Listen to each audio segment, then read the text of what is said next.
Hey guys, tonight we're diving into something that's gone from you'll go to jail to you can buy it at the strip mall next to Whole Foods. The complete history of weed.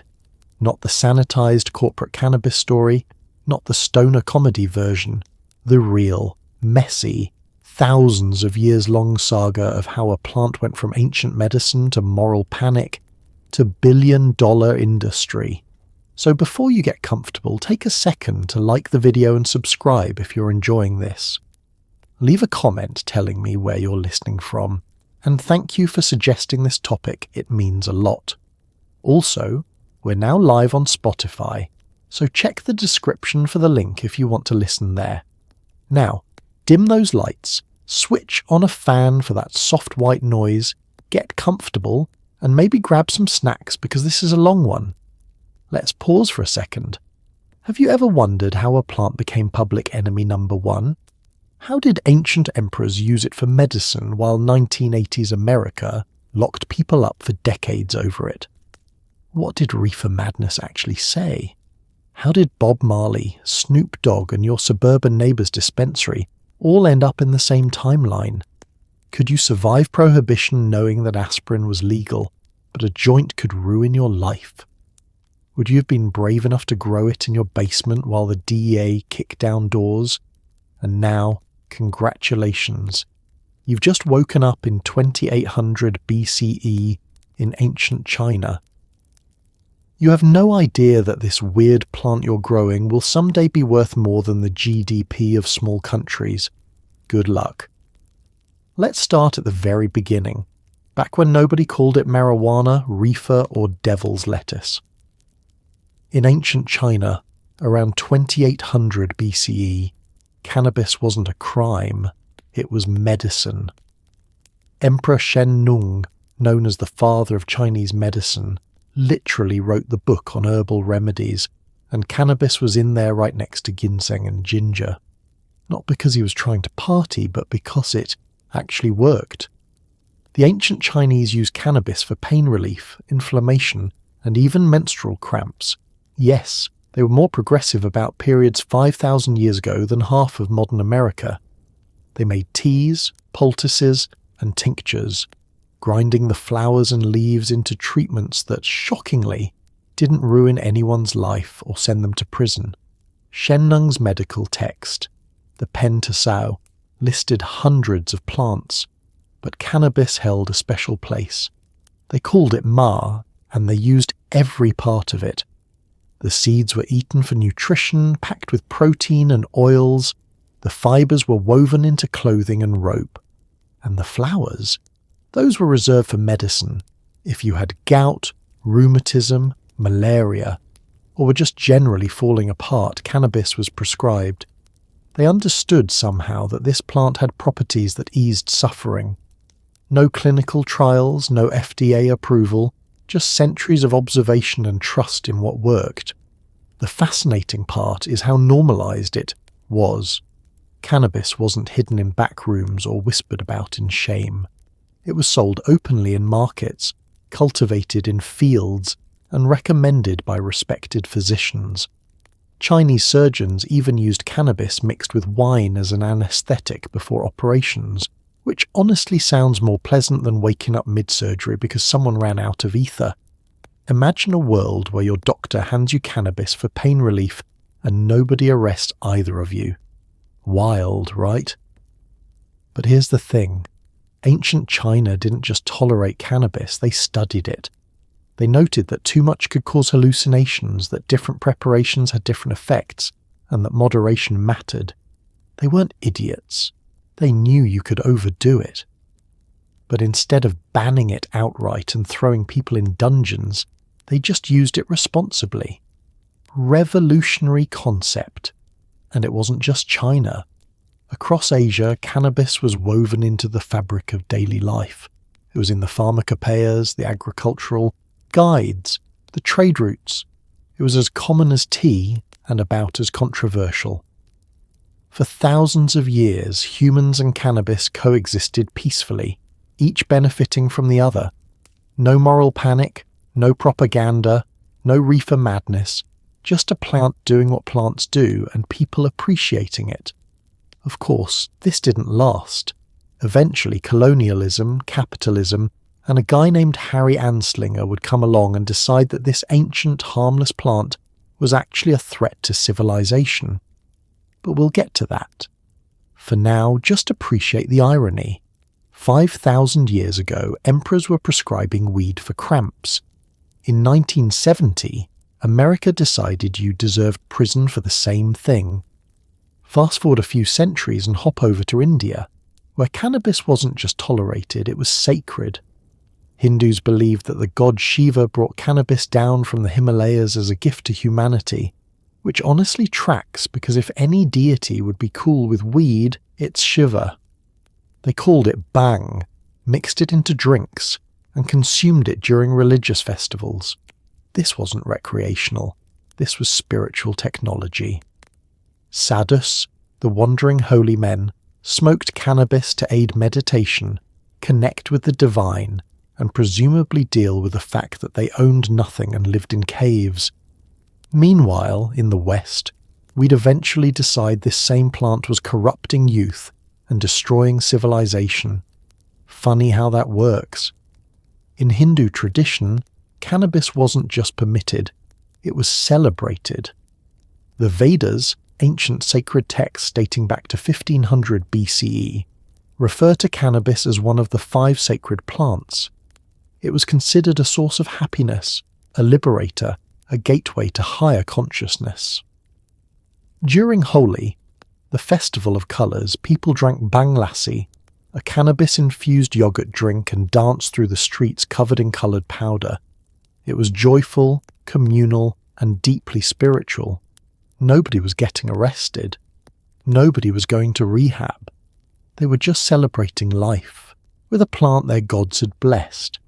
Sadhus, the ascetic holy men who renounced worldly possessions, took it even further. They smoked cannabis from chillums, clay pipes, as part of their spiritual practice. For them, cannabis wasn't an escape, it was a tool. It helped quiet the mind, sharpen focus, and dissolve the ego. They believed it brought them closer to Shiva, who himself was often depicted with cannabis. These weren't stoners lounging around. These were disciplined practitioners using cannabis intentionally, ritually, reverently. And it wasn't just religious extremists. Regular people used cannabis too for medicine, for relaxation, for social bonding. It was woven into Ayurvedic medicine, India's ancient healing system. Doctors prescribed it for digestion, sleep, pain, and anxiety. They understood dosage, preparation, and context. Cannabis was a medicine, a sacrament, and a social lubricant all at once. And society functioned just fine. The British, of course, hated this. When they colonised India, they looked at cannabis use with the same horror they reserve for anything that didn't involve tea and repression. They tried to ban it, tax it, control it. But cannabis was too embedded in Indian culture to erase. The people resisted. The sadhus kept smoking. The festivals continued. Even the British Indian Hemp Drugs Commission, after years of research, concluded in 1894 that moderate cannabis use was basically harmless, and banning it would be stupid and impossible. But that didn't stop the global prohibition movement.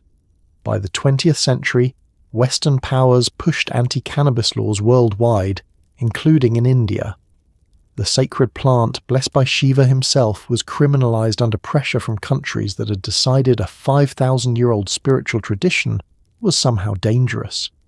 It's still complicated in India today, legal in some contexts, illegal in others, caught between tradition and modern drug policy.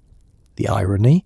While India was being forced to criminalize its sacred plant, Western countries were beginning to discover cannabis for spirituality and enlightenment in the 1960s, as if they'd invented the concept. Spoiler, they hadn't. India had been doing it for millennia, and doing it better. By the medieval period, cannabis had made its way into the Middle East in the form of hashish, a concentrated, sticky, potent version that made regular cannabis look like decaf coffee. And here's where the legends get wild. There's this story about a secretive group called the Assassins, led by a mysterious figure known as the Old Man of the Mountain. Supposedly, he'd drug his followers with hashish, show them a fake paradise, then convince them they'd go back there if they died, carrying out his orders. It's a great story. It's also probably nonsense. But the myth stuck, and suddenly hashish became linked with violence, secrecy, and danger. A narrative that would echo through history every time someone wanted to ban the plant and needed a scary story to justify it. The Assassins were real. They were a Nizari Ismaili sect operating out of mountain fortresses in Persia and Syria during the 11th to 13th centuries. They were known for their political killings, their loyalty, and their effectiveness. But the hashish connection, almost certainly exaggerated or invented entirely by their enemies. The word assassin might not even come from hashish. Etymologists argue about it. But the legend was too juicy to die. European crusaders brought the story back home, embellishing it with each retelling, and suddenly hashish wasn't just a drug. It was the drug that turned men into killers. Never mind that hashish had been used peacefully across the Middle East for centuries. It was smoked in private homes, consumed in cafes, and used socially the way Europeans drank wine. Poets wrote about it, scholars debated it, travellers described it. For most people, hashish was a way to relax after a long day, not a recruitment tool for secret murder cults. But fear makes better propaganda than truth. The assassin myth became a Western obsession, repeated in travellers' tales, colonial reports, and eventually drug war rhetoric. Hashish was exotic, foreign, dangerous, everything needed to justify suspicion and control. It didn't matter that the story was built on shaky evidence and Orientalist fantasy. It was useful. Fast forward to the 20th century, and the legend was still alive. Anti-drug crusaders in Europe and America pointed to the Assassins as proof that cannabis caused violence, insanity, and moral decay. They conveniently ignored the fact that alcohol had caused far more violence throughout history, or that most cannabis users just wanted to relax and eat snacks. But hashish sounded scary, it sounded foreign, and in the hands of prohibitionists that was enough. The truth is more boring. Hashish was and is just concentrated cannabis. It's made by collecting the resin from cannabis flowers, pressing it into blocks and smoking or eating it. It's stronger than regular cannabis, yes, but it doesn't turn you into a medieval assassin any more than whiskey turns you into a Viking. People used it for the same reasons they used cannabis anywhere else: relaxation, creativity, spirituality, pain relief, or just because it felt good. But the myth endures. Even today, the word assassin carries echoes of that old story, a reminder that cannabis has always been a convenient scapegoat. When people wanted to explain violence, justify colonialism, or demonize a culture, they reached for hashish. The plant didn't create assassins. But fear and propaganda, those created the legend. And the legend was far more dangerous than the drug ever was. Here's the part drug war propaganda always skips. For most of human history, cannabis wasn't about getting high, it was about survival. Hemp, the non-psychoactive cousin of marijuana, was one of the most important crops in the world. You needed rope, hemp, sails for ships, hemp, paper, clothing, food oil, hemp, hemp, hemp. The British Navy ran on hemp rope. The American colonies grew it by law. Yes, farmers were legally required to grow hemp because it was that essential. George Washington grew it. Thomas Jefferson grew it. The Declaration of Independence was drafted on hemp paper. And yet, a few centuries later, growing the exact same plant could get you a decade in federal prison. Make it make sense. Let's talk logistics. Hemp fibre is incredibly strong, resistant to rot, and lasts far longer than cotton or flax. For centuries, it was the backbone of maritime exploration. Every rope, Every sail on every ship that crossed the Atlantic, explored the Pacific or circumnavigated the globe was made from hemp. Without it, there's no age of exploration, no global trade, no British Empire. The plant literally built the world economy, and nobody thought twice about it. In colonial America, hemp was so valuable that some colonies made it illegal not to grow it. Virginia, in 1619, required every farmer to grow hemp. You could even pay your taxes with it. It wasn't a fringe crop or a hippie experiment, it was infrastructure. The Mayflower's rigging, hemp. The Conestoga wagons that carried pioneers west, covered in hemp canvas. The word canvas itself comes from cannabis. The plant was so embedded in daily life that people didn't even notice it anymore. It was just there, holding civilization together. And it wasn't just practical, it was profitable. Hemp seed oil was used in lamps before petroleum. Hemp seeds were eaten as food, pressed into oil for cooking, or fed to livestock. The stalks were processed into paper, which was stronger and lasted longer than wood pulp paper. The first Bibles printed in America, hemp paper. Early drafts of the US Constitution, hemp paper. For centuries, if you wanted to record something important, you did it on hemp because it wouldn't fall apart in a decade. But then the 20th century happened. Industrialization brought new materials, petroleum-based plastics, synthetic fibers, wood pulp paper. Industries that had been built on hemp started using cheaper alternatives. And when the anti-cannabis movement gained steam in the 1930s, hemp got caught in the crossfire. Never mind that hemp doesn't get you high, it's the same species as marijuana, and that was enough. The 1937 Marijuana Tax Act didn't just target marijuana, it effectively killed the hemp industry too. Growing hemp required the same expensive permits and taxes as marijuana, even though hemp had virtually no THC. Farmers who'd been growing it for generations suddenly couldn't afford to. An entire industry collapsed overnight, not because hemp was dangerous, but because it was convenient collateral damage in the war on drugs. For decades, America couldn't grow hemp. We imported it from Canada and Europe for the few industrial uses that remained, which is insane when you consider that we'd once required farmers to grow it by law. It wasn't until 2018, with the passage of the Farm Bill, that hemp was finally re-legalized in the US. 80 years later, we're slowly rebuilding an industry we destroyed for no good reason. Hemp is back now, in textiles, in construction materials, in CBD products. But we lost nearly a century of innovation, research, and economic development because we couldn't separate a useful industrial crop from a moral panic. The plant that built empires was nearly erased by fear, and that's the real crime. For most of American history, cannabis was just called cannabis or hemp. Boring, medical, no big deal. But in the early 1900s, as Mexican immigrants fled revolution and brought their tradition of smoking cannabis recreationally, suddenly the plant needed a rebrand designed to make it sound foreign, dangerous, and un-American. Enter the word marijuana, a Spanish term that most English-speaking Americans had never heard.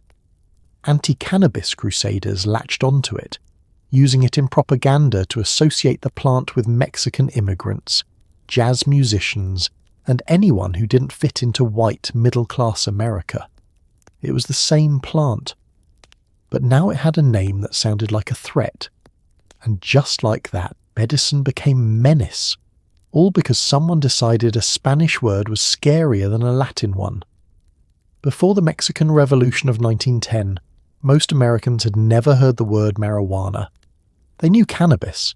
It was in medical tinctures sold at pharmacies, listed in the US Pharmacopoeia as a treatment for pain, insomnia, and nausea.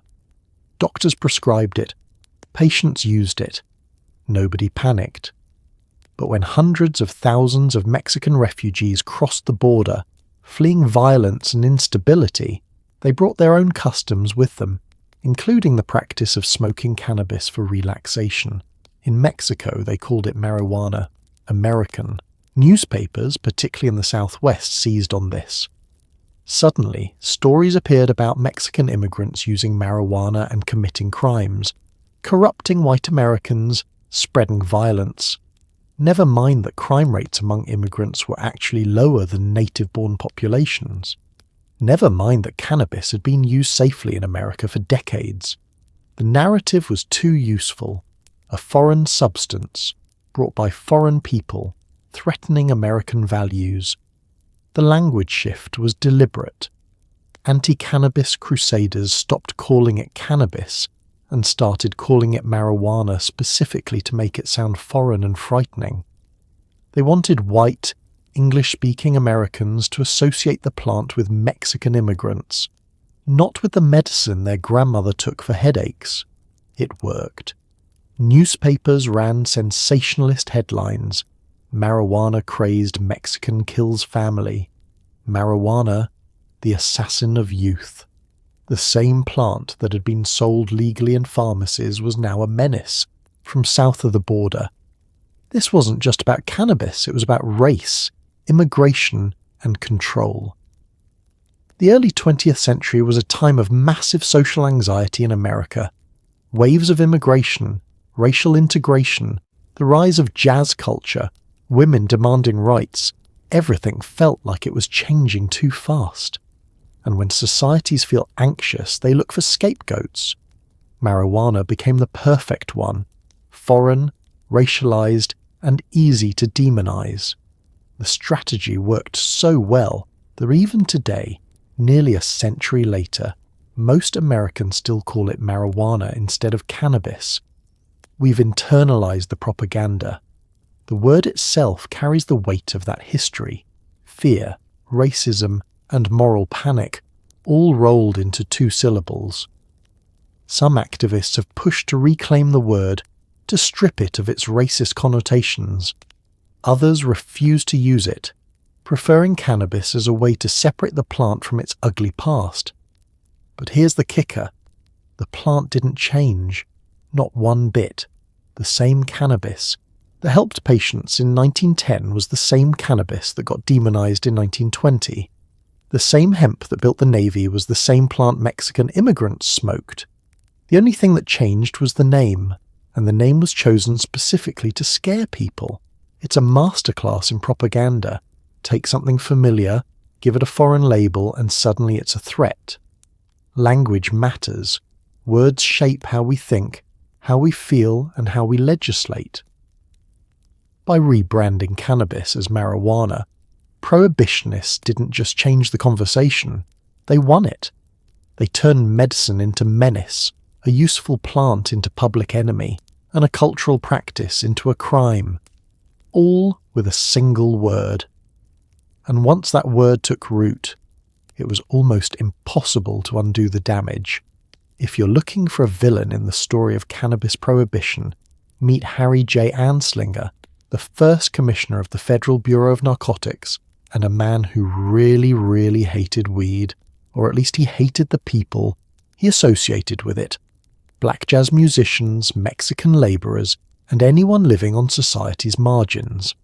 Anslinger didn't have science on his side. Most doctors at the time said cannabis was relatively harmless, but he had racism, sensationalism, and a press that loved a good moral panic. He went on a crusade, testifying before Congress with wild, unsubstantiated claims. Marijuana makes you violent. Marijuana makes you insane. Marijuana makes white women want to dance with black men. And Congress, ever eager to legislate fear, listened. Harry Jacob Anslinger was appointed head of the Federal Bureau of Narcotics in 1930, right as prohibition was collapsing and his agency needed a new mission. Alcohol was about to be legal again, which meant the government's entire apparatus for controlling substances was suddenly unemployed. Anslinger needed a new enemy, a new crusade, a new reason for his department to exist. Enter cannabis, a plant most Americans barely thought about, but one that Anslinger could transform into a national threat with the right propaganda. And boy, did he have propaganda. Anslinger collected newspaper clippings, what he called his gore file, filled with sensationalized stories of crimes supposedly committed under the influence of marijuana. Never mind that most of these stories were unverified, exaggerated, or outright fabricated. Never mind that alcohol caused exponentially more violence. Anslinger wasn't interested in truth. He was interested in fear. He sent these stories to newspapers, testified with them before Congress, and used them to paint cannabis as a drug that turned peaceful people into raving lunatics.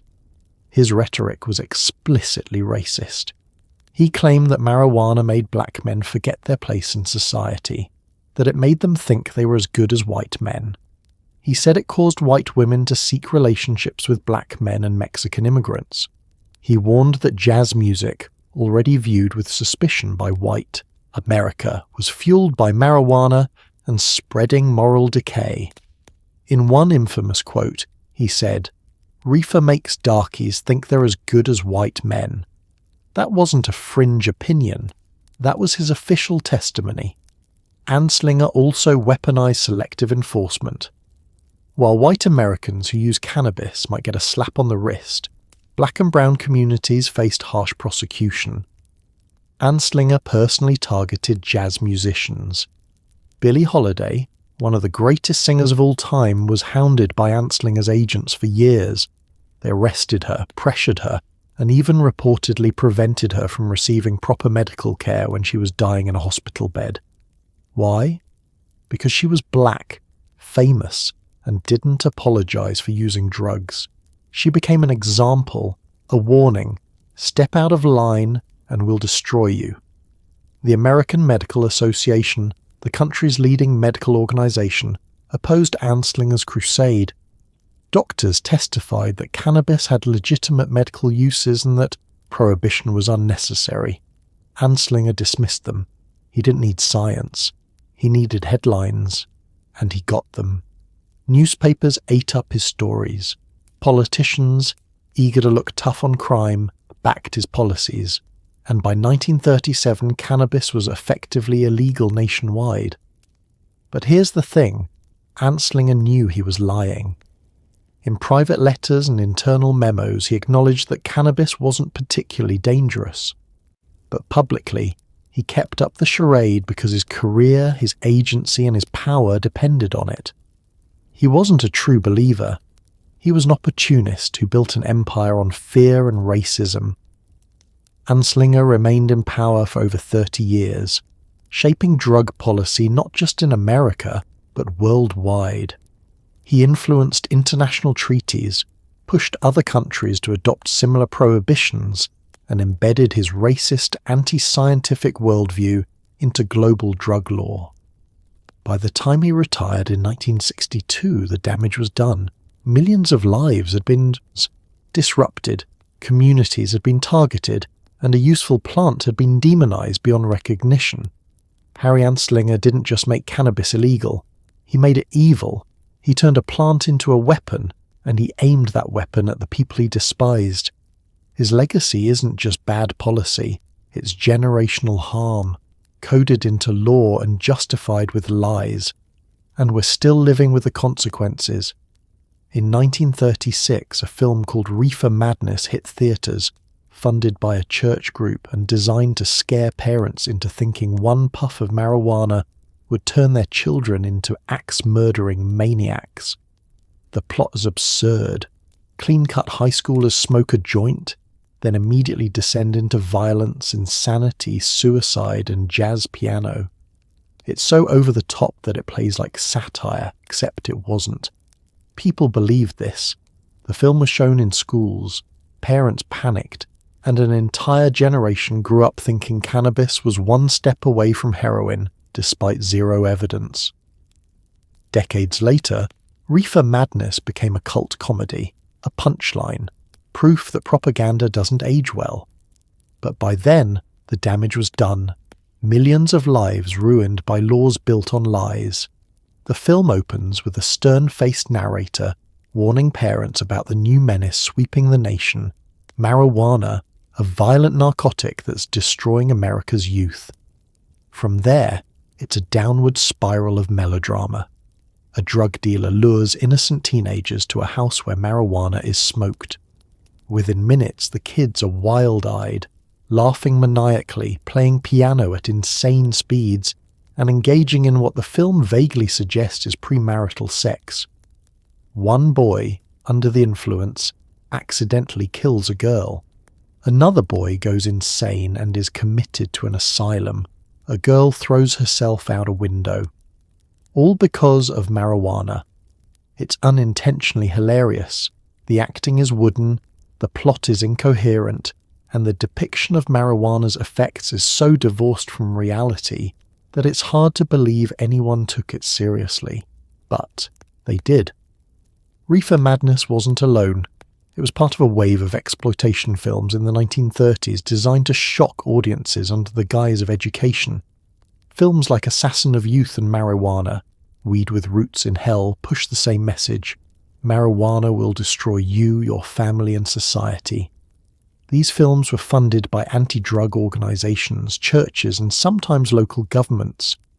They were shown in schools, community centers, and churches as educational tools. Teachers used them to warn students. Parents used them to justify strict rules. And law enforcement used them to justify arrests. The message was clear. Marijuana is not just dangerous, it's apocalyptic. The problem, of course, is that none of it was true. Marijuana doesn't make you violent. It doesn't make you jump out of windows. It doesn't turn you into a homicidal maniac. If anything, it does the opposite. Most people who smoke cannabis become relaxed, giggly, and deeply interested in snacks. But truth didn't matter.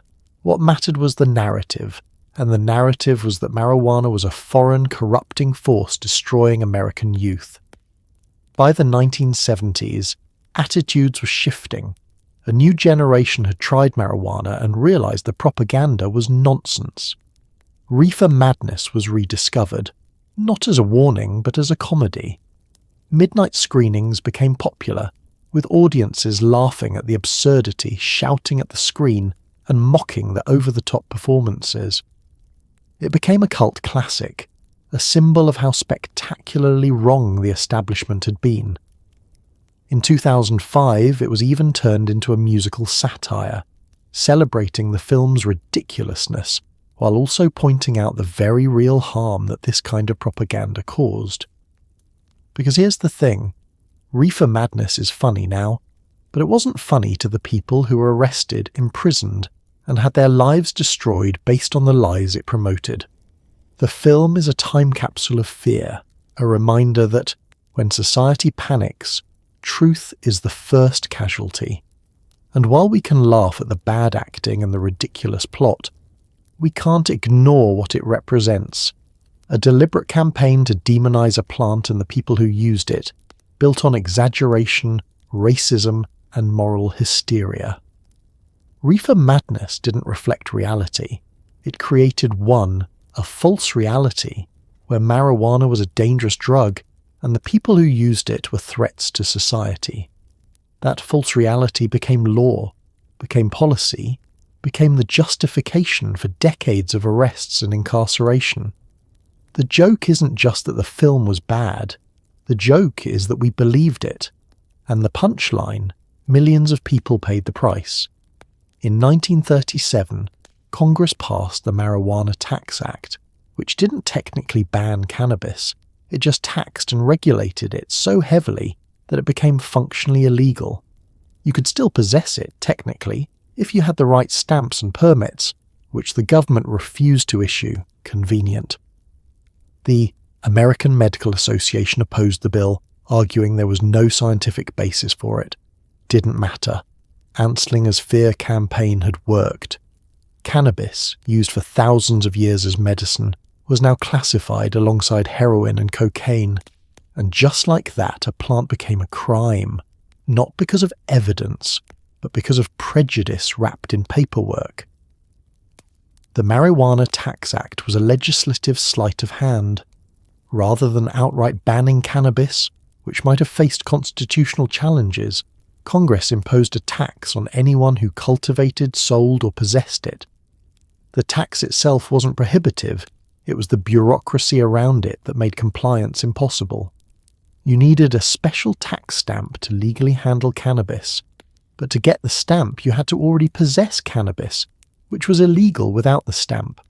It was a catch-2 designed to trap anyone who touched the plant, and the penalties were harsh. Violators faced up to 5 years in prison and fines of up to $2,000, a staggering sum in 1937. For farmers, doctors, and patients who had been using cannabis legally just days before, the law was a nightmare. Overnight, medicine became contraband. The hearings leading up to the act were a farce. Anslinger testified with his usual fear-mongering, presenting his gore file of unverified crime stories. He claimed marijuana caused insanity, violence, and moral decay. When challenged, he cited dubious studies and anecdotal evidence. No credible scientists were called to testify in favor of the bill. The American Medical Association sent a representative, Dr. William Woodward, who argued that there was no evidence cannabis was dangerous and that prohibition would harm patients who relied on it. Congress ignored him. Most congressmen didn't even know what they were voting on. The bill was rushed through with minimal debate. Some representatives thought they were voting to regulate a new, dangerous drug they'd never heard of. Others thought it was about hemp, but Anslinger assured them it wasn't, even though the law absolutely affected hemp farmers. The confusion was intentional.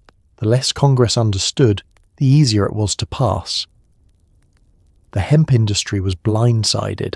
Farmers who had been growing hemp legally for generations suddenly faced impossible regulations. The permits were expensive, the paperwork was Byzantine, and the penalties for non-compliance were severe. Many just stopped growing it. An entire agricultural industry collapsed because nobody in Congress bothered to distinguish between industrial hemp and psychoactive cannabis. The medical community was furious. Cannabis had been listed in the US Pharmacopoeia since 1850 as a treatment for dozens of conditions. Doctors prescribed it, pharmacists stocked it, and patients relied on it. But after 1937, prescribing cannabis became nearly impossible. It was still technically legal with the right tax stamps, but in practice, no one could get them.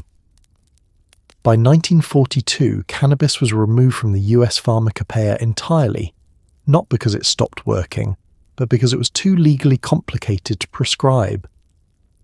The Marijuana Tax Act wasn't about public health or safety, it was about control. It gave law enforcement a tool to target specific communities, primarily black, brown, and immigrant populations, under the guise of regulating a dangerous drug. The law didn't stop cannabis use, it just made it criminal, and it made the consequences fall disproportionately on people who were already marginalized. In 1969, the Supreme Court struck down the Marijuana Tax Act in Leary v. United States, ruling that it violated the Fifth Amendment's protection against self-incrimination. But by then, Congress had already passed the Controlled Substances Act of 1970, which placed cannabis in Schedule 1, the most restrictive category, reserved for drugs with no medical use and high potential for abuse. Same prohibition, new paperwork. The 1937 Act was the beginning of a long, destructive war on a plant. It set the precedent that cannabis could be banned not through science or evidence, but through fear, misinformation, and political convenience. And once that precedent was set, it became almost impossible to undo. By the 1960s, a new generation discovered cannabis, and this time it wasn't immigrants or jazz musicians, it was white, middle-class college kids. And suddenly the narrative shifted. Weed wasn't just dangerous, it was rebellious, anti-establishment, a symbol of dropping out, tuning in, and refusing to fight wars nobody wanted. Hippies smoked it at protests. Musicians sang about it. The counterculture embraced it as a middle finger to their parents' generation. And the government panicked. If cannabis was turning clean-cut kids into long-haired radicals questioning authority, then it wasn't just a drug problem, it was a threat to social order. The war on drugs was about to get personal. The 1960s were a perfect storm of social upheaval. The civil rights movement was challenging racial segregation. The Vietnam War was grinding on, and young men were being drafted to fight in a jungle they didn't understand for reasons their government couldn't explain. Women were demanding equality. Traditional authority was being questioned on every front. And into this chaos came cannabis, a plant that symbolized everything the establishment feared. Peace, questioning authority, communal living, and pleasure without guilt. Cannabis use spread through college campuses, music festivals, and protest marches. It wasn't hidden anymore. People smoked openly, passing joints in drum circles at anti-war rallies and in dorm rooms plastered with psychedelic posters. The Beatles sang about it, though they denied it at first. Bob Dylan introduced it to the folk scene. The Grateful Dead built a career around it. Smoking weed became a cultural signifier. It meant you were part of the counterculture, that you rejected consumerism, war, and conformity. For the first time, cannabis wasn't just associated with marginalized communities. It was being used by white middle-class kids, the children of doctors, lawyers, and politicians, and that terrified the establishment. When poor people and people of color used cannabis, it was easy to dismiss them as criminals. But when suburban kids started smoking, it became a crisis of values, a sign that America's youth were being corrupted. The government's response was swift and heavy-handed. Police raided concerts, arrested protesters, and treated cannabis possession as a serious crime. Parents panicked, sending their kids to rehab or kicking them out of the house. Schools expelled students. Employers fired workers. The message was clear. Cannabis wasn't just illegal. It was unpatriotic, a rejection of American values. But the crackdown only strengthened the counterculture's resolve. Cannabis became a symbol of resistance, a way to declare independence from a system that demanded obedience. Smoking weed wasn't just about getting high, it was about solidarity, about creating alternative communities, about imagining a different kind of world. It was about saying no to a government that lied about the war, no to corporations that prioritized profit over people, and no to a culture that valued conformity over freedom. The irony, of course, is that cannabis itself is pretty terrible at inspiring violent revolution. Most people who smoke it become peaceful, introspective, and hungry. But that didn't matter. What mattered was what it represented. A refusal to accept the status quo, a challenge to authority, and a belief that a different world was possible. The establishment couldn't tolerate that. So they doubled down on prohibition, ramped up arrests, and launched a propaganda campaign to convince parents that cannabis was destroying their children. They warned that weed was a gateway drug, that it led to harder substances, that it caused brain damage and moral decay. Never mind that alcohol was far more dangerous. Never mind that tobacco killed millions. Cannabis was the enemy because it threatened control. By the end of the 1960s, cannabis had become more than a plant. It was a cultural battlefield, a symbol of generational conflict, and a wedge issue that politicians would exploit for decades. The war on drugs wasn't just about drugs. It was about silencing dissent, controlling young people, and punishing anyone who dared to imagine something different. And cannabis, that ancient, peaceful plant, became the excuse to wage that war. Richard Nixon hated the anti-war left, and he needed a way to criminalize them without saying it out loud. Enter the war on drugs. In 1971, Nixon declared drug abuse public enemy number one and launched a campaign that would imprison millions disproportionately, targeting black and brown communities. Years later, Nixon's own domestic policy advisor admitted the quiet part out loud. They knew cannabis wasn't dangerous, but they needed a way to disrupt the anti-war movement in black communities, so they criminalized weed, arrested the leaders, and vilified them in the press. It was never about public health. It was about power, control, and making sure the wrong people stayed in their place. In 1968, Richard Nixon ran for president on a platform of law and order, a thinly veiled promise to crack down on civil rights protesters, anti-war activists, and anyone else who threatened the conservative establishment.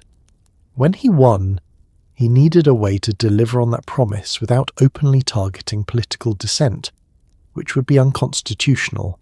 So instead, he targeted drugs.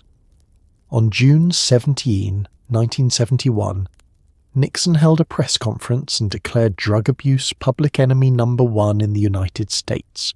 He called for a comprehensive new program to combat the drug menace, promising treatment, prevention, and enforcement. It sounded reasonable, even compassionate, but the reality was anything but. Nixon's top domestic policy advisor, John Ehrlichman, later admitted the truth in a 1994 interview with journalist Dan Baum. Ehrlichman said, "The Nixon campaign in 1968 and the Nixon White House after that had two enemies, the anti-war left and black people. We knew we couldn't make it illegal to be either against the war or black, but by getting the public to associate the hippies with marijuana and blacks with heroin, and then criminalizing both heavily, we could disrupt those communities. We could arrest their leaders, raid their homes, break up their meetings, and vilify them night after night on the evening news. Did we know we were lying about the drugs? Of course we did. Read that again. They knew they were lying. They knew cannabis wasn't the threat they claimed it was. But it didn't matter, because the war on drugs was never about drugs. It was about control, about silencing dissent, about maintaining power by criminalizing political enemies. Nixon poured money into enforcement. He created the Drug Enforcement Administration, DEA, in 1973, a federal agency dedicated to drug prohibition. He pushed for harsher sentences, more arrests, and expanded surveillance. Police departments received military-grade equipment to fight the drug war. SWAT teams were deployed for drug raids, and cannabis users, particularly young people and people of color, became targets. But here's the contradiction. Nixon also commissioned the Schaefer Commission, a bipartisan panel tasked with studying marijuana and making policy recommendations. In 1972, the commission released its report, concluding that marijuana was relatively harmless, that personal use shouldn't be criminal, and that the government should decriminalize possession. It was a thorough, science-based report from respected experts. Nixon ignored it completely. He had no interest in science or evidence. He wanted a weapon, and cannabis prohibition gave him one. So he buried the report, continued the crackdown, and ramped up the rhetoric. Marijuana was dangerous, he insisted. It led to harder drugs. It destroyed lives. None of it was true, but truth had never been the point.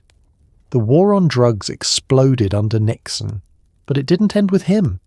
Every president since has continued it, some more aggressively than others. Reagan escalated it with mandatory minimums and the Just Say No campaign. Clinton expanded it with the 1994 crime bill. Even Obama, who admitted to using cannabis himself, deported more people for drug offenses than any previous president. The casualties?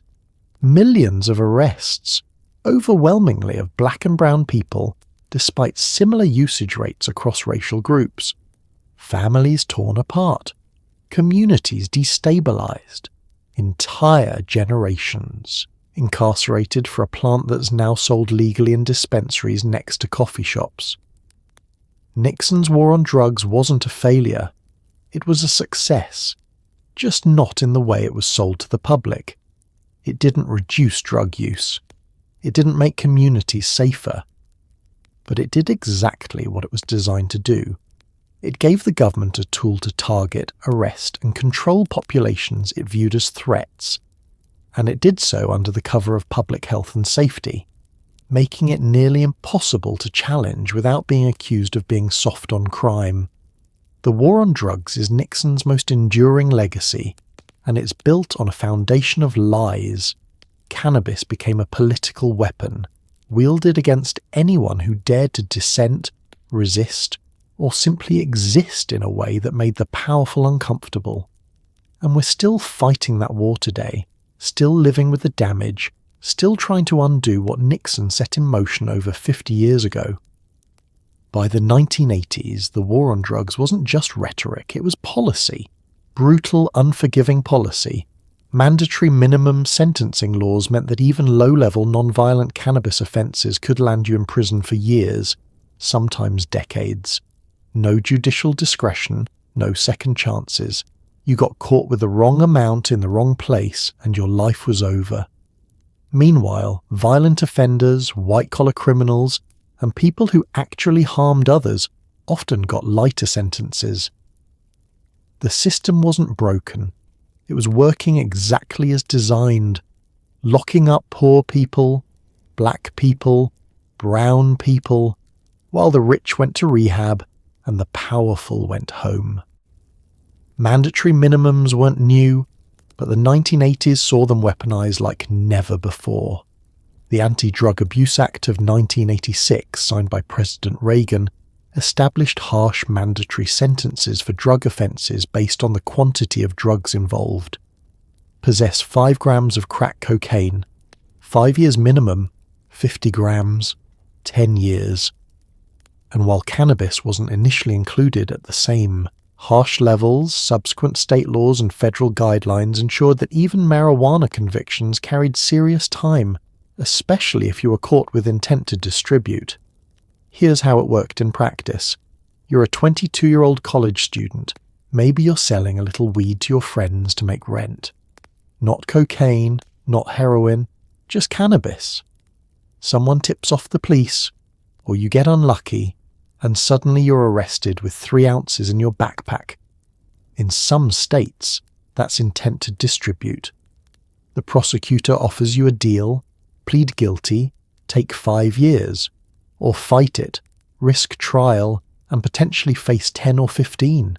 You can't afford a good lawyer. You're terrified, so you plead guilty. And just like that, you're in prison, your education is over, your future is gone, all for a plant that's now sold legally in half the country.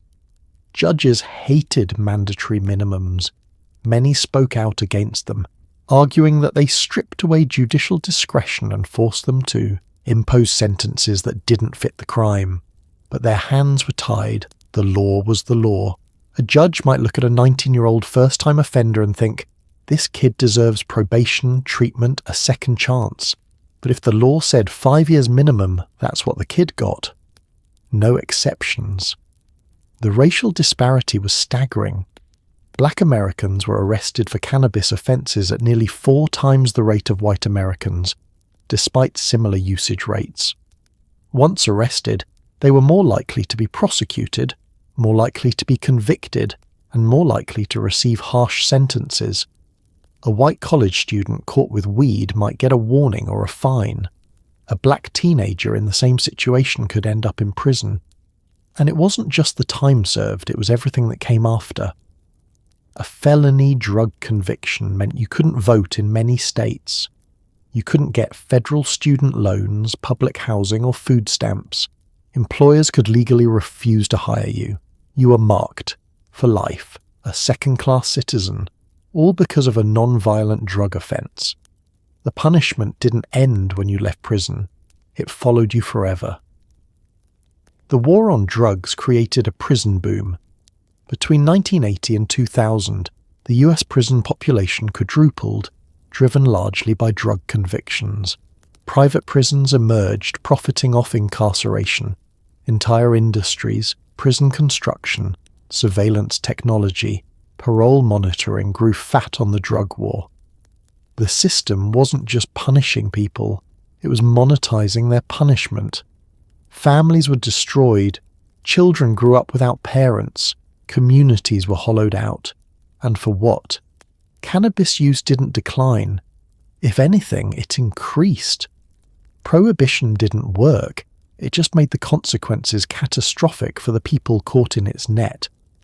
Some states have since rolled back mandatory minimums, recognizing the damage they caused. But millions of people are still living with the consequences.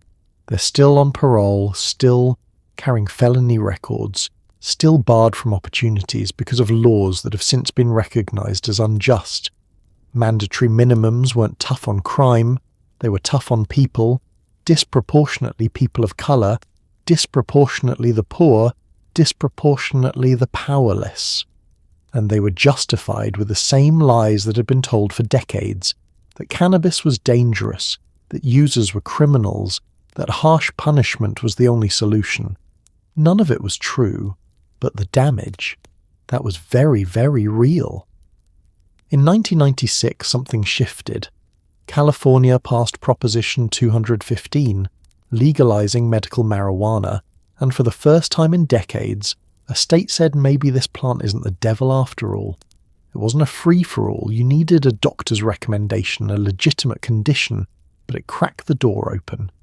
Cancer patients could use it for nausea, chronic pain sufferers found relief, AIDS patients regained their appetite, and slowly the propaganda started to crumble. If marijuana was so dangerous, why were doctors recommending it? Why were sick people getting better? The federal government still said it was illegal, but the people had spoken and they were done pretending. Proposition 215, also known as the Compassionate Use Act, wasn't the first time medical marijuana had been proposed in the US, but it was the first time it actually passed. Activists had been pushing for years, pointing to the thousands of patients who were suffering, cancer patients undergoing chemotherapy, people with AIDS wasting away, individuals with chronic pain who'd been failed by conventional medicine. These weren't stoners looking for an excuse to get high. These were people who needed relief and had found it in cannabis. The campaign was emotional and effective. Advertisements featured real patients. A grandmother with glaucoma who said cannabis saved her vision. A young man with AIDS who credited cannabis with keeping him alive. A cancer survivor who said it was the only thing that stopped her nausea during chemo.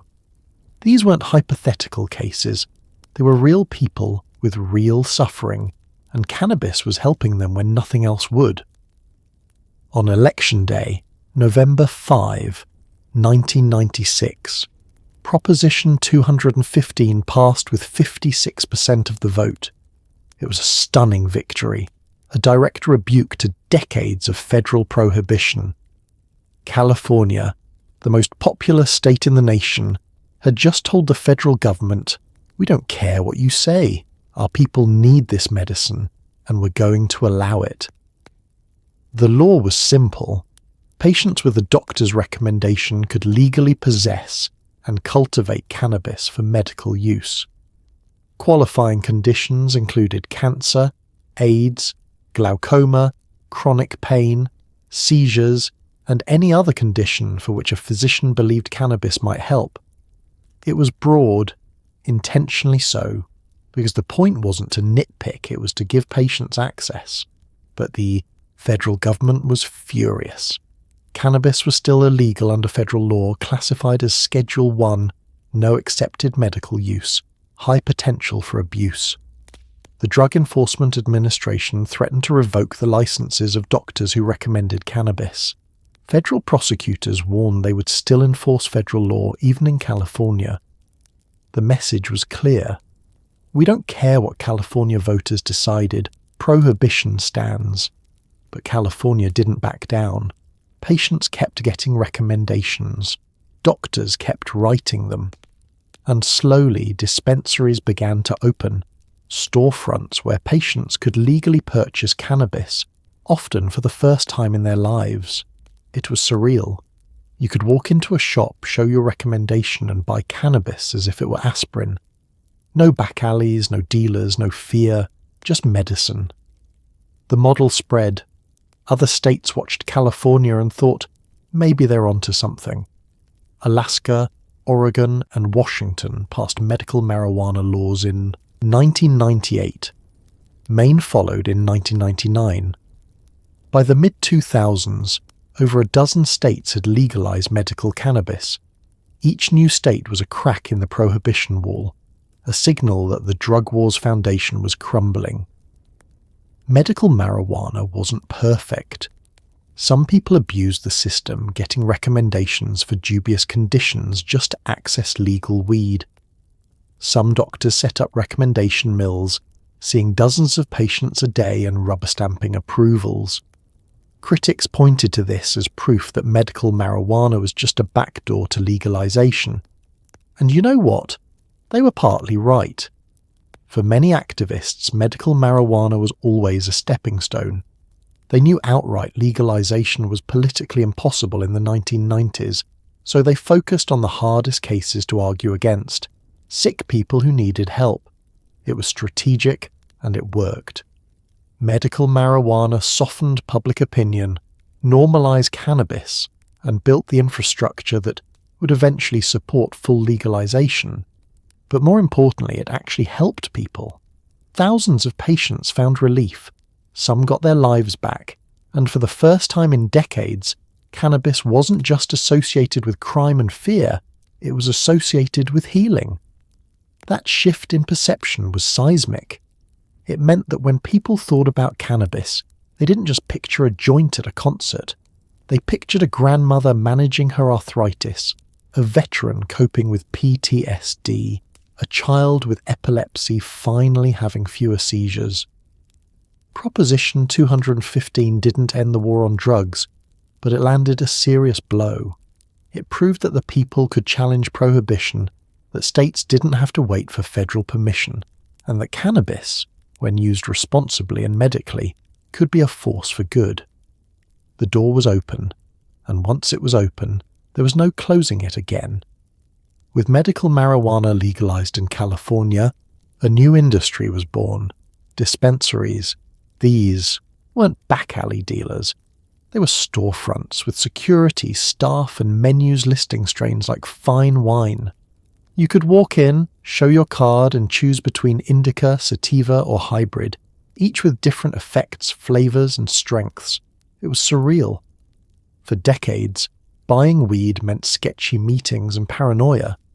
Now it meant browsing edibles under fluorescent lights, while a bud tender explained terpenes. It wasn't perfect. Regulations were murky. The feds were still watching. But it was a glimpse of a world where cannabis wasn't criminal. It was medicine, commerce, and maybe even normal. The first dispensaries were humble operations. Someone would rent a small storefront, hang a green cross sign, a symbol borrowed from pharmacies, and stock it with cannabis grown by local cultivators. Security was tight. Most required membership cards, ID checks, and buzzed entry. Inside, glass display cases held jars of cannabis flowers with names like Northern Lights, OG Kush, and Granddaddy Purple. Bud tenders, often patients themselves, would guide customers through the options, explaining the differences between strains and recommending products based on symptoms. It was a revelation. For the first time, cannabis consumers had choices. You could select a strain based on desired effects: indica for relaxation and pain relief, sativa for energy and creativity, hybrids for something in between. You could ask questions. You could see lab results showing THC and CBD percentages. It was transparent, professional, and surprisingly normal. But it wasn't without problems. In the early days, regulations were almost non-existent. There were no standardized rules for testing, packaging, or dosing. Some dispensaries operated responsibly. Others were sketchy, selling untested products or operating as fronts for recreational sales. Local governments didn't know how to handle them. Some cities welcomed dispensaries. recognizing the tax revenue and patient need. Others banned them outright, forcing patients to travel long distances or resort to illegal markets. The federal government remained hostile. DEA raids were common, even in states with legal medical marijuana. Dispensaries would be shut down, owners arrested, inventory seized. It was a constant game of cat and mouse, states legalizing, the feds cracking down, patients caught in the middle. Banks wouldn't work with dispensaries because cannabis was still federally illegal, so the industry ran on cash, making them targets for robbery and complicating taxes. Despite the challenges, the industry grew.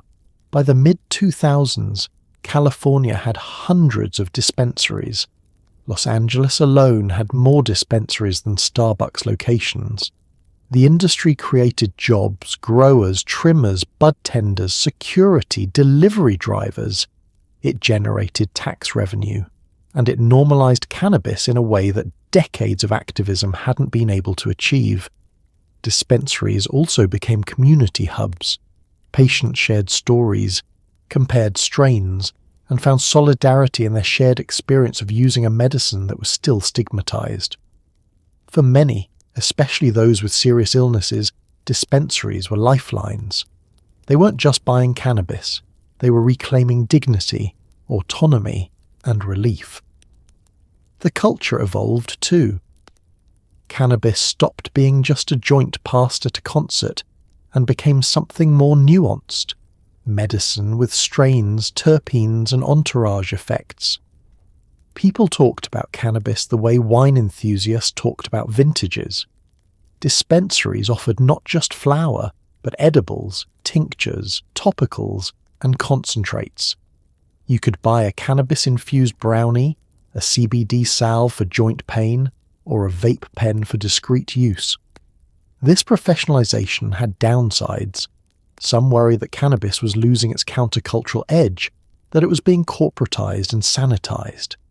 The scrappy dealers and growers who'd risked everything during Prohibition were being pushed out by investors with deep pockets. The plant that had once symbolized rebellion was now a product, marketed and monetized. But for patients, that didn't matter. What mattered was access. What mattered was walking into a clean, safe space and getting the medicine they needed without fear of arrest. Dispensaries weren't perfect, but they were proof that a different model was possible, one where cannabis was treated as medicine, where consumers were treated with respect, and where the black market could be replaced with something legal, regulated, and humane. Dispensaries laid the groundwork for what would come next: full recreational legalization. They showed that cannabis commerce could work, that it could be regulated, and that the sky wouldn't fall. They proved that the alternative to prohibition wasn't chaos. It was a functioning industry that served patients, created jobs, and generated tax revenue. And once people saw that, it became much harder to justify keeping cannabis illegal. For years, anti-cannabis propaganda relied on pseudoscience and fear. But as medical marijuana spread, real research finally began. And guess what? Cannabis wasn't the brain-melting poison Anslinger claimed. It interacted with the endocannabinoid system, a network of receptors involved in mood, pain, appetite, and memory. THC, the psychoactive compound, binds to these receptors, which is why it makes you high and why it helps with pain, nausea, and anxiety. CBD, another compound, doesn't get you high, but has anti-inflammatory and calming effects. Was it harmless? No. Heavy use, especially in adolescents, had risks. But compared to alcohol, opioids, or even aspirin, cannabis was relatively safe. The science was clear. We'd been lied to. The discovery of the endocannabinoid system in the 1990s was a game changer. Scientists found that the human body produces its own cannabinoids, anandamide and 2-AG, that bind to cannabinoid receptors throughout the brain and body. These receptors, CB1 and CB2, are involved in regulating everything from pain and inflammation to mood and appetite. Cannabis works because its compounds, THC and CBD, mimic or enhance the body's natural cannabinoids. This was huge. It meant cannabis wasn't some foreign poison hijacking the brain. It was interacting with a system that was already there, a system that evolved millions of years ago and plays a crucial role in maintaining homeostasis. In other words, the human body was designed to interact with cannabinoids. We literally have receptors for this plant. THC, the compound that gets you high, binds primarily to CB1 receptors in the brain. This is why it affects memory, mood, and perception.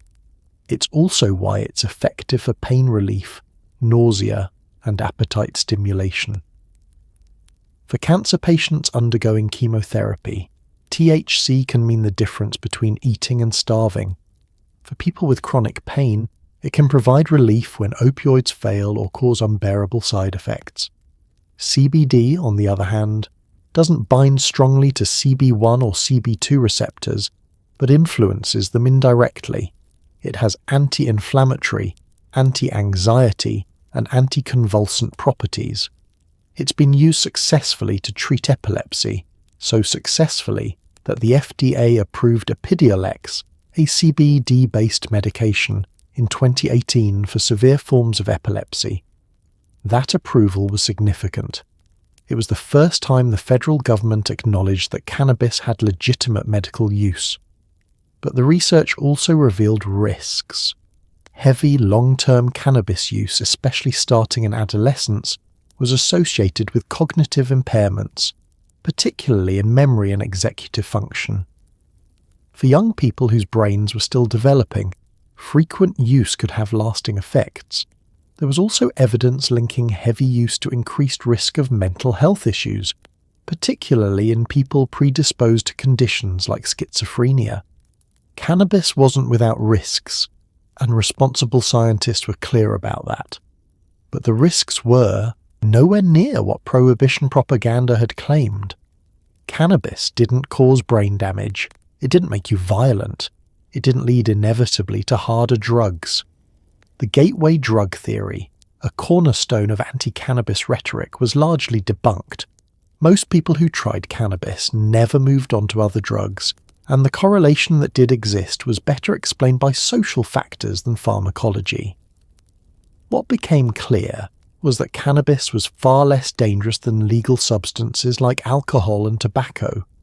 Alcohol causes tens of thousands of overdose deaths annually, contributes to violence and accidents, and causes long-term damage to the liver, brain and heart. Tobacco kills nearly 500,000 Americans every year. Cannabis? 0 confirmed overdose deaths. Ever. You literally cannot consume enough cannabis to fatally overdose. The LD50, the lethal dose for 50% of users, is so high that it's practically impossible to reach. Even compared to prescription medications, cannabis was relatively safe. Opioids, widely prescribed for pain, kill tens of thousands annually through overdose. NSAIDs like ibuprofen caused gastrointestinal bleeding and heart problems. Meanwhile, cannabis provided pain relief with a safety profile that was, by comparison, remarkably benign. The science also challenged the idea that cannabis use led to dependency in the way that alcohol or opioids did. Yes, some people developed cannabis use disorder, characterized by compulsive use despite negative consequences. But the rate was far lower than for alcohol, nicotine, or opioids. Most people who use cannabis did so recreationally or medicinally, without developing problematic patterns. As the research accumulated, the gap between scientific reality and legal classification became absurd. Cannabis was still Schedule 1, defined as having no medical use and high abuse potential, while science was demonstrating the opposite. It had clear medical uses. It had relatively low abuse potential. The classification wasn't based on evidence, it was based on politics, and everyone knew it. The science gave advocates ammunition. It became harder to justify prohibition when the data didn't support it. Doctors, scientists, and public health experts increasingly called for rescheduling or legalization, and the public, presented with evidence instead of propaganda, began to shift. By the 2010, a majority of Americans supported legalization, not because they were pro-drug, but because they were pro-evidence. The science had caught up, and it told a very different story than the one we'd been sold for decades. While the government spent decades demonizing cannabis, a real drug crisis was brewing: opioids. Pharmaceutical companies pushed pills like OxyContin, doctors prescribed them freely, and addiction skyrocketed. Overdose deaths climbed into the hundreds of thousands. And here's the kicker: in states with legal medical marijuana, opioid prescriptions dropped. People were choosing cannabis for pain relief instead of pills that could kill them. The plant they'd called dangerous was actually saving lives. Meanwhile, the legal drugs, the ones approved, marketed, and celebrated, were filling graveyards. The irony wasn't lost on anyone paying attention. The opioid crisis began in the 1990s, when pharmaceutical companies like Purdue Pharma launched aggressive marketing campaigns for prescription painkillers. They claimed these drugs, OxyContin, Vicodin, Percocet, were safe, effective, and non-addictive when used as prescribed. Doctors, trusting these assurances, began prescribing opioids for everything from post-surgical pain to chronic back problems. Within a few years, millions of Americans were taking opioids, often for conditions that didn't require them. But the drugs weren't safe. They were highly addictive. Patients who started with a legitimate prescription found themselves dependent, needing higher doses to manage pain, and experiencing withdrawal when they tried to stop. Some turned to illegal opioids like heroin when prescriptions ran out. Others overdosed, sometimes accidentally, sometimes intentionally. By the mid-2000s, opioid overdose deaths were skyrocketing. The government's response was slow and inadequate. Pharmaceutical companies faced lawsuits. Some executives went to prison, but the damage was done. By 2020, over 500,000 Americans had died from opioid overdoses. It was a public health catastrophe, driven not by illegal drugs from cartels, but by legal prescriptions from doctors. And then researchers noticed something interesting. In states with legal medical marijuana, opioid prescriptions were dropping. A 2014 study published in JAMA Internal Medicine found that states with medical marijuana laws had 24.8% fewer opioid overdose deaths than states without such laws. Subsequent studies found similar results. Legal cannabis correlated with reduced opioid prescribing, lower overdose rates, and fewer opioid-related hospitalizations. Why? Because people were choosing cannabis instead. Patients with chronic pain, given the choice between opioids and cannabis, often picked cannabis. It provided pain relief without the risk of fatal overdose. It didn't cause the same dependency issues, and it didn't come with the devastating side effects, constipation, cognitive fog, respiratory depression that opioids did. Veterans, particularly those with chronic pain and PTSD, became vocal advocates for medical marijuana. Many said cannabis helped them manage pain and anxiety better than the cocktail of opioids and benzodiazepines they'd been prescribed by VA doctors. Some credited cannabis with saving their lives, helping them avoid the addiction and overdose that claimed so many of their fellow service members. The contrast was stark and infuriating. The government had spent decades insisting cannabis was dangerous, arresting people for possession and blocking medical research. Meanwhile, they'd allowed pharmaceutical companies to push genuinely dangerous opioids, resulting in the deadliest drug crisis in American history. The plant was criminalized, the pills were celebrated, and the pills killed hundreds of thousands. Advocates pointed to this hypocrisy relentlessly. If the government truly cared about public health, they argued, they'd legalize cannabis and regulate opioids more strictly. Instead, they did the opposite. Cannabis remained Schedule 1 while opioids were widely available. The message was clear. The war on drugs was never about keeping people safe. It was about control, profit, and maintaining the status quo. Some states began to recognize cannabis as an alternative to opioids. New York, for example, added chronic pain to its list of qualifying conditions for medical marijuana explicitly to give patients an alternative to opioids. Illinois did the same, and the data supported the policy. As cannabis access increased, opioid use decreased. But federal policy remained stubbornly backward. The DEA continued to classify cannabis as Schedule 1, while opioids like fentanyl, a drug 50 times stronger than heroin, were Schedule 2, theoretically easier to prescribe. Researchers faced barriers studying cannabis as an opioid alternative because of its legal status. The government was actively preventing the research that could save lives. The opioid crisis laid bare the failure of prohibition. It showed that legal status had nothing to do with actual danger.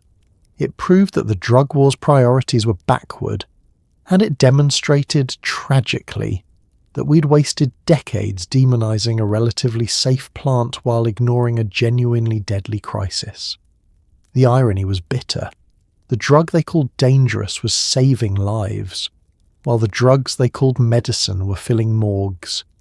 In 2012, Colorado and Washington voters did something unprecedented. They legalized recreational marijuana, not medical, recreational. Adults over 21 could buy it, possess it, use it, legally. The sky didn't fall, crime didn't spike, society didn't collapse. Instead, tax revenue poured in, funding schools and infrastructure. Tourism boomed. And other states started watching, wondering if maybe, just maybe, they'd been wrong all along. It was a turning point, the beginning of the end of prohibition. The war on weed was losing, and it was losing because the truth was louder than the propaganda. Amendment 64 in Colorado and Initiative 52 in Washington passed on the same night, November 6, 2012. It was election day, and while the nation focused on Obama versus Romney, two states quietly made history. Colorado's measure passed with 55% of the vote. Washington's passed with 56%. The margins weren't close. This wasn't a fluke or a statistical error. It was a clear mandate from the people. The campaigns leading up to the votes were strategic and well-funded. Activists framed legalization not as pro-drug but as pro-freedom, pro-tax revenue and anti-prohibition. They pointed to the failures of the drug war, the racial disparities in enforcement, and the billions wasted on arrests and incarceration. They argued that regulation was smarter than prohibition, that legal cannabis would be safer than black market cannabis, and that adults should have the right to make their own choices. Opponents fought back hard. They warned of increased youth use, impaired driving, and a general breakdown of social order. They trotted out the same fears that had sustained prohibition for decades. Marijuana is a gateway drug. It causes brain damage. It will destroy communities. But this time, the public didn't buy it. Too many people had tried cannabis themselves. Too many had seen medical marijuana work. The propaganda had lost its power. When the results came in, there was shock, not just from prohibitionists, but from advocates too. They'd won, actually won. For the first time since the 1930s, a state had said that cannabis prohibition was over, not just for sick people, but for everyone. The federal government's response was uncertain. Technically, cannabis was still illegal under federal law. The DEA could, in theory, shut the whole thing down, arrest state officials, raid dispensaries, but doing so would be politically explosive. The Obama administration faced a choice: enforce federal law and override the will of millions of voters, or stand back and let the experiment proceed.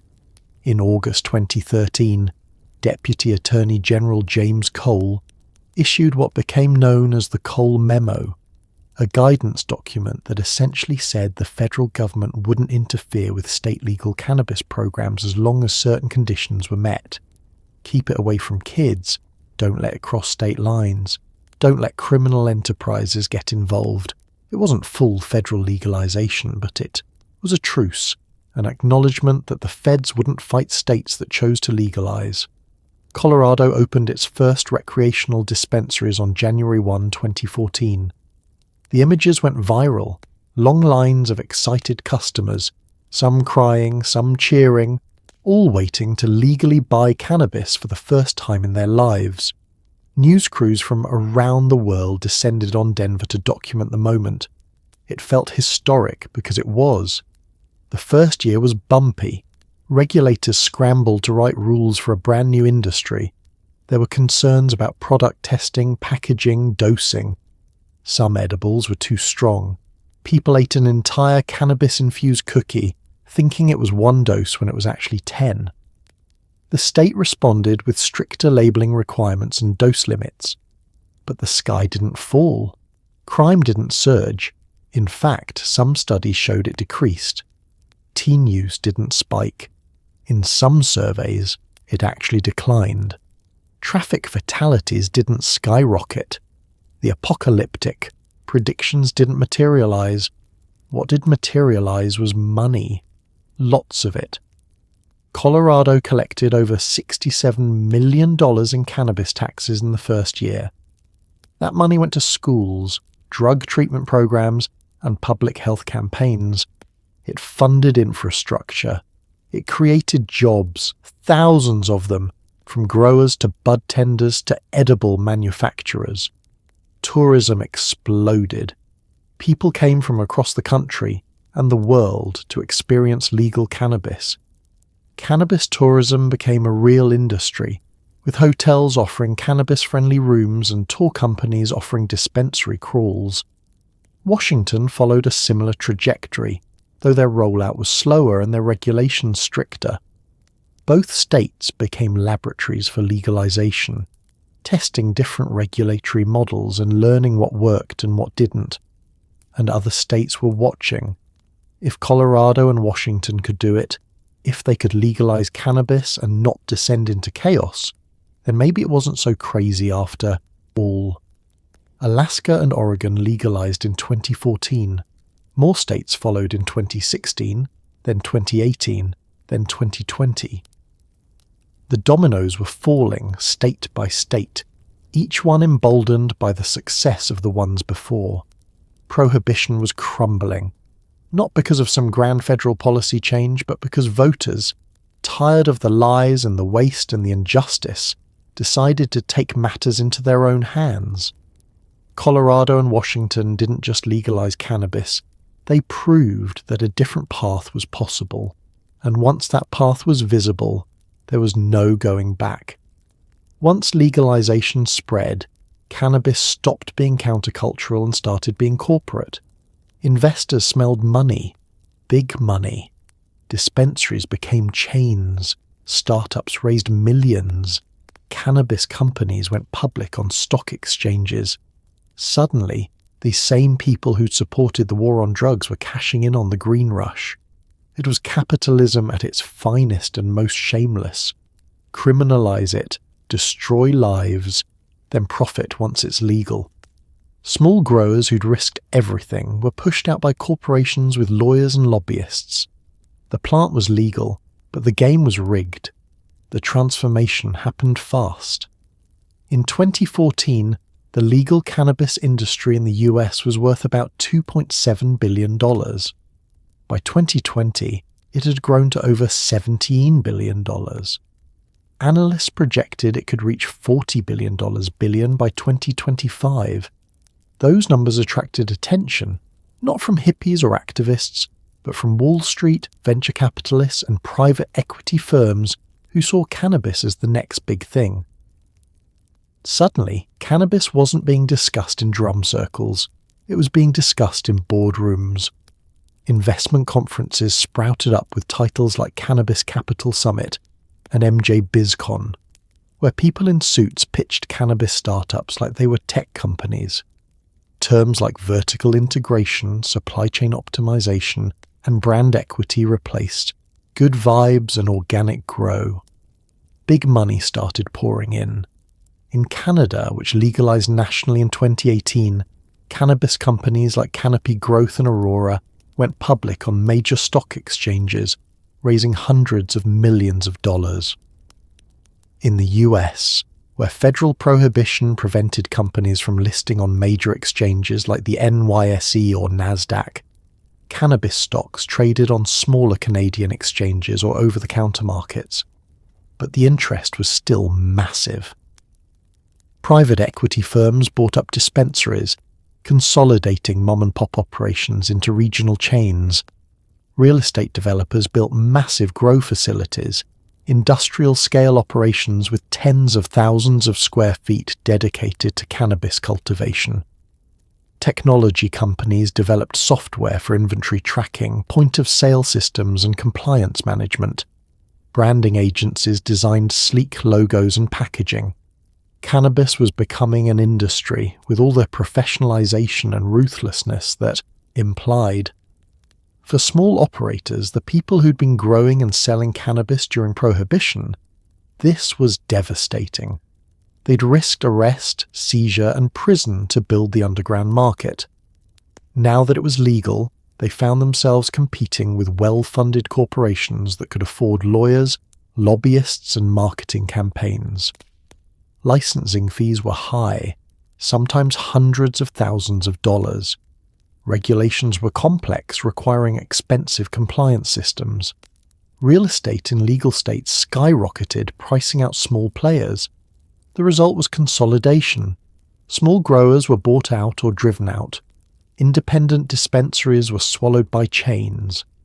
The craft cannabis movement tried to push back, emphasizing quality over quantity, artisanal growing methods over industrial production. But it was an uphill battle against companies with venture capital backing and economies of scale. And then there was the hypocrisy. Many of the investors and executives cashing in on legal cannabis were the same people or came from the same circles who'd supported tough-on-crime policies during the drug war. Former politicians who championed prohibition were now sitting on cannabis company boards. John Boehner, the former Republican Speaker of the House who'd opposed legalization his entire career, joined the board of a cannabis company in 2018, saying his views had evolved. It was shameless, and activists didn't let him forget it. The corporatization of cannabis also raised concerns about product quality and safety. In the underground market, reputation mattered. If you sold bad weed, word got around and you lost customers. But in the legal market, profit margins mattered. Some companies cut corners, using pesticides that weren't approved for cannabis, or failing to properly test for contaminants. A few high-profile cases of contaminated products, cannabis tainted with mold, heavy metals or chemical residues, shook consumer confidence and led to tighter regulations. There was also the question of marketing. Cannabis companies, eager to build brands and capture market share, started using the same tactics as alcohol and tobacco companies: flashy packaging, celebrity endorsements, social media campaigns. Critics worried that this would normalize cannabis use among young people, the exact outcome legalization opponents had warned about. Some states responded with strict advertising regulations, no billboards near schools, no cartoon mascots, no health claims, but enforcement was inconsistent. The green rush wasn't all bad. Legalization created jobs, lots of them, over 300,000 full-time cannabis jobs in the US by 2020. It generated tax revenue that funded schools, infrastructure, and drug treatment programs. It brought cannabis out of the shadows, making it safer and more accessible for patients and consumers.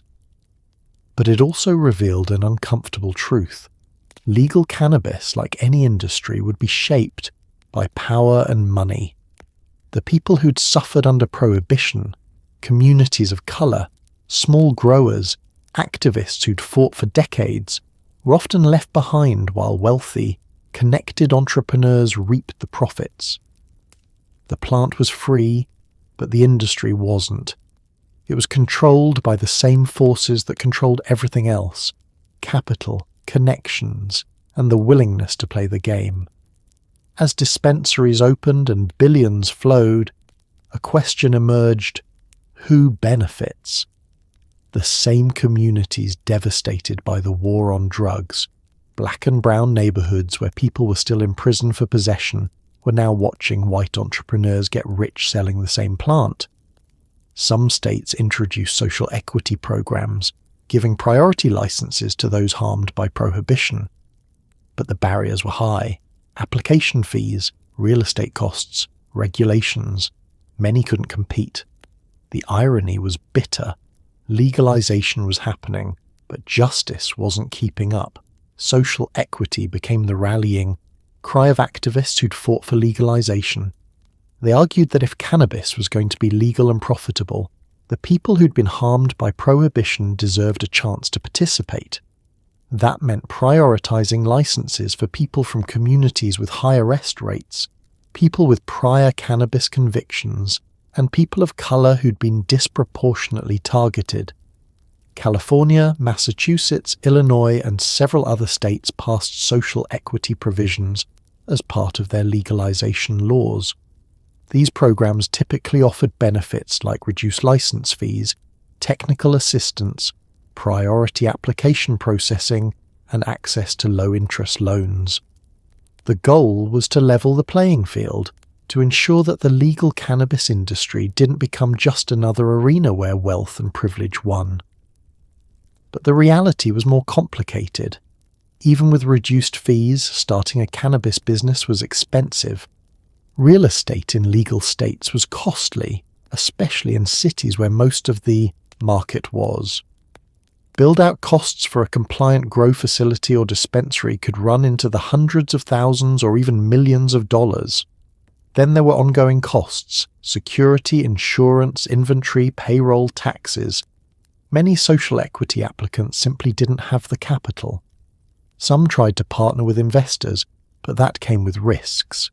Investors wanted control, equity, and returns. Social equity applicants sometimes found themselves in deals where they were the face of the business but didn't actually control decision-making or profits. It was a new form of exploitation: wealthy investors using social equity applicants to get licenses, then sidelining them once the business was operational. Regulations, while necessary for safety and compliance, created additional barriers. Navigating complex cannabis laws required expertise, lawyers, accountants, consultants that most social equity applicants couldn't afford. The application process itself was daunting, sometimes requiring hundreds of pages of documentation, detailed business plans, and proof of financing. Some programs tried to address this with technical assistance, free or low-cost help with applications, business planning, and compliance, but these programs were often underfunded and overwhelmed. In some cities, thousands of people applied for social equity support, but only a handful of slots were available. And then there was the waiting. License approvals could take months or years. During that time, applicants had to secure real estate, maintain financing, and stay compliant, all without generating revenue. Many gave up, ran out of money, or sold their applications to better-funded competitors. The geographic distribution of licenses also created inequities. Some cities allowed dispensaries only in certain zones, often industrial areas far from residential neighborhoods. This meant that the communities most impacted by the drug war, often inner-city neighborhoods, didn't even have legal dispensaries nearby. Meanwhile, wealthier, whiter neighborhoods got multiple dispensaries, making access unequal. Despite these challenges, some social equity programs succeeded. In Oakland, California, Harborside, one of the largest dispensaries in the state, launched an incubator program to help social equity applicants get off the ground, providing funding, mentorship, and space. In Massachusetts, some social equity applicants successfully opened dispensaries and became profitable businesses, hiring from their communities and reinvesting locally. But these were the exceptions, not the rule.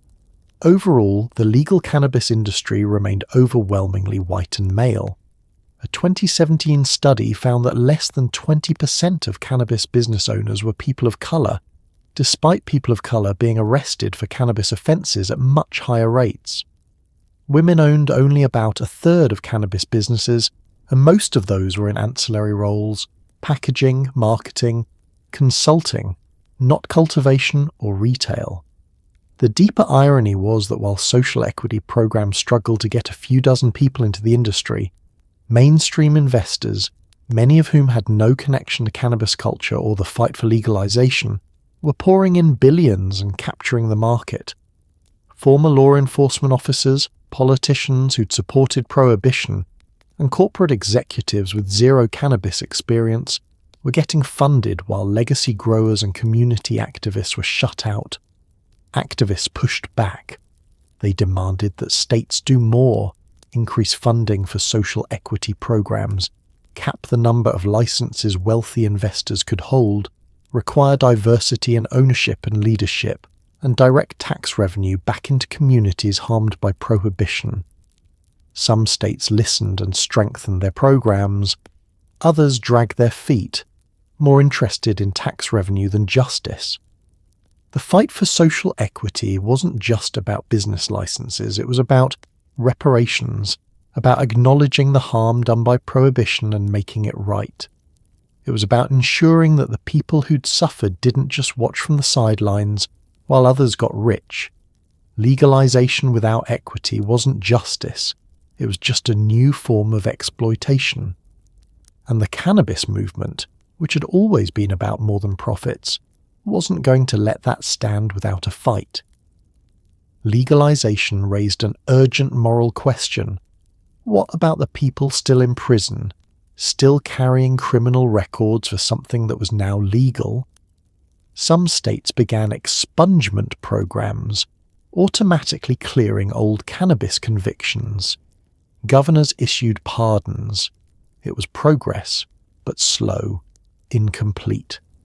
Millions still carried the weight of prohibition, unable to get jobs, housing, or loans because of a decades-old arrest. Legalization without repair wasn't justice, it was just profitable hypocrisy. Expungement became a central demand of the legalization movement. Activists argued that if cannabis was legal now, it was unjust for people to continue suffering consequences for actions that were no longer crimes.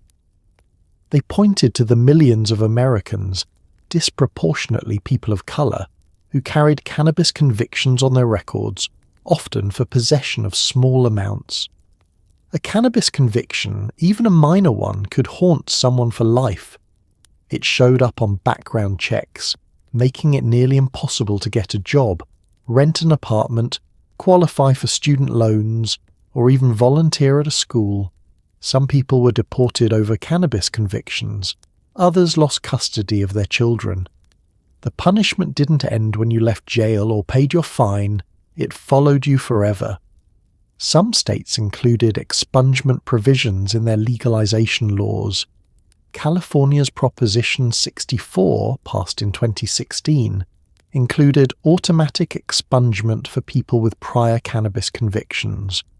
The law required prosecutors to review old cases and either reduce charges or clear convictions entirely. By 2020, over 200,000 convictions had been expunged or reduced. Illinois went even further. When it legalized in 2020, the state automatically expunged over 700,000 cannabis convictions without requiring people to apply or pay fees. Governor J.B. Pritzker pardoned over 100,000 people with low-level cannabis convictions, calling it the most expansive and equity-focused cannabis law in the nation. Other states followed: New York, New Jersey, Virginia, Colorado. Each took a slightly different approach.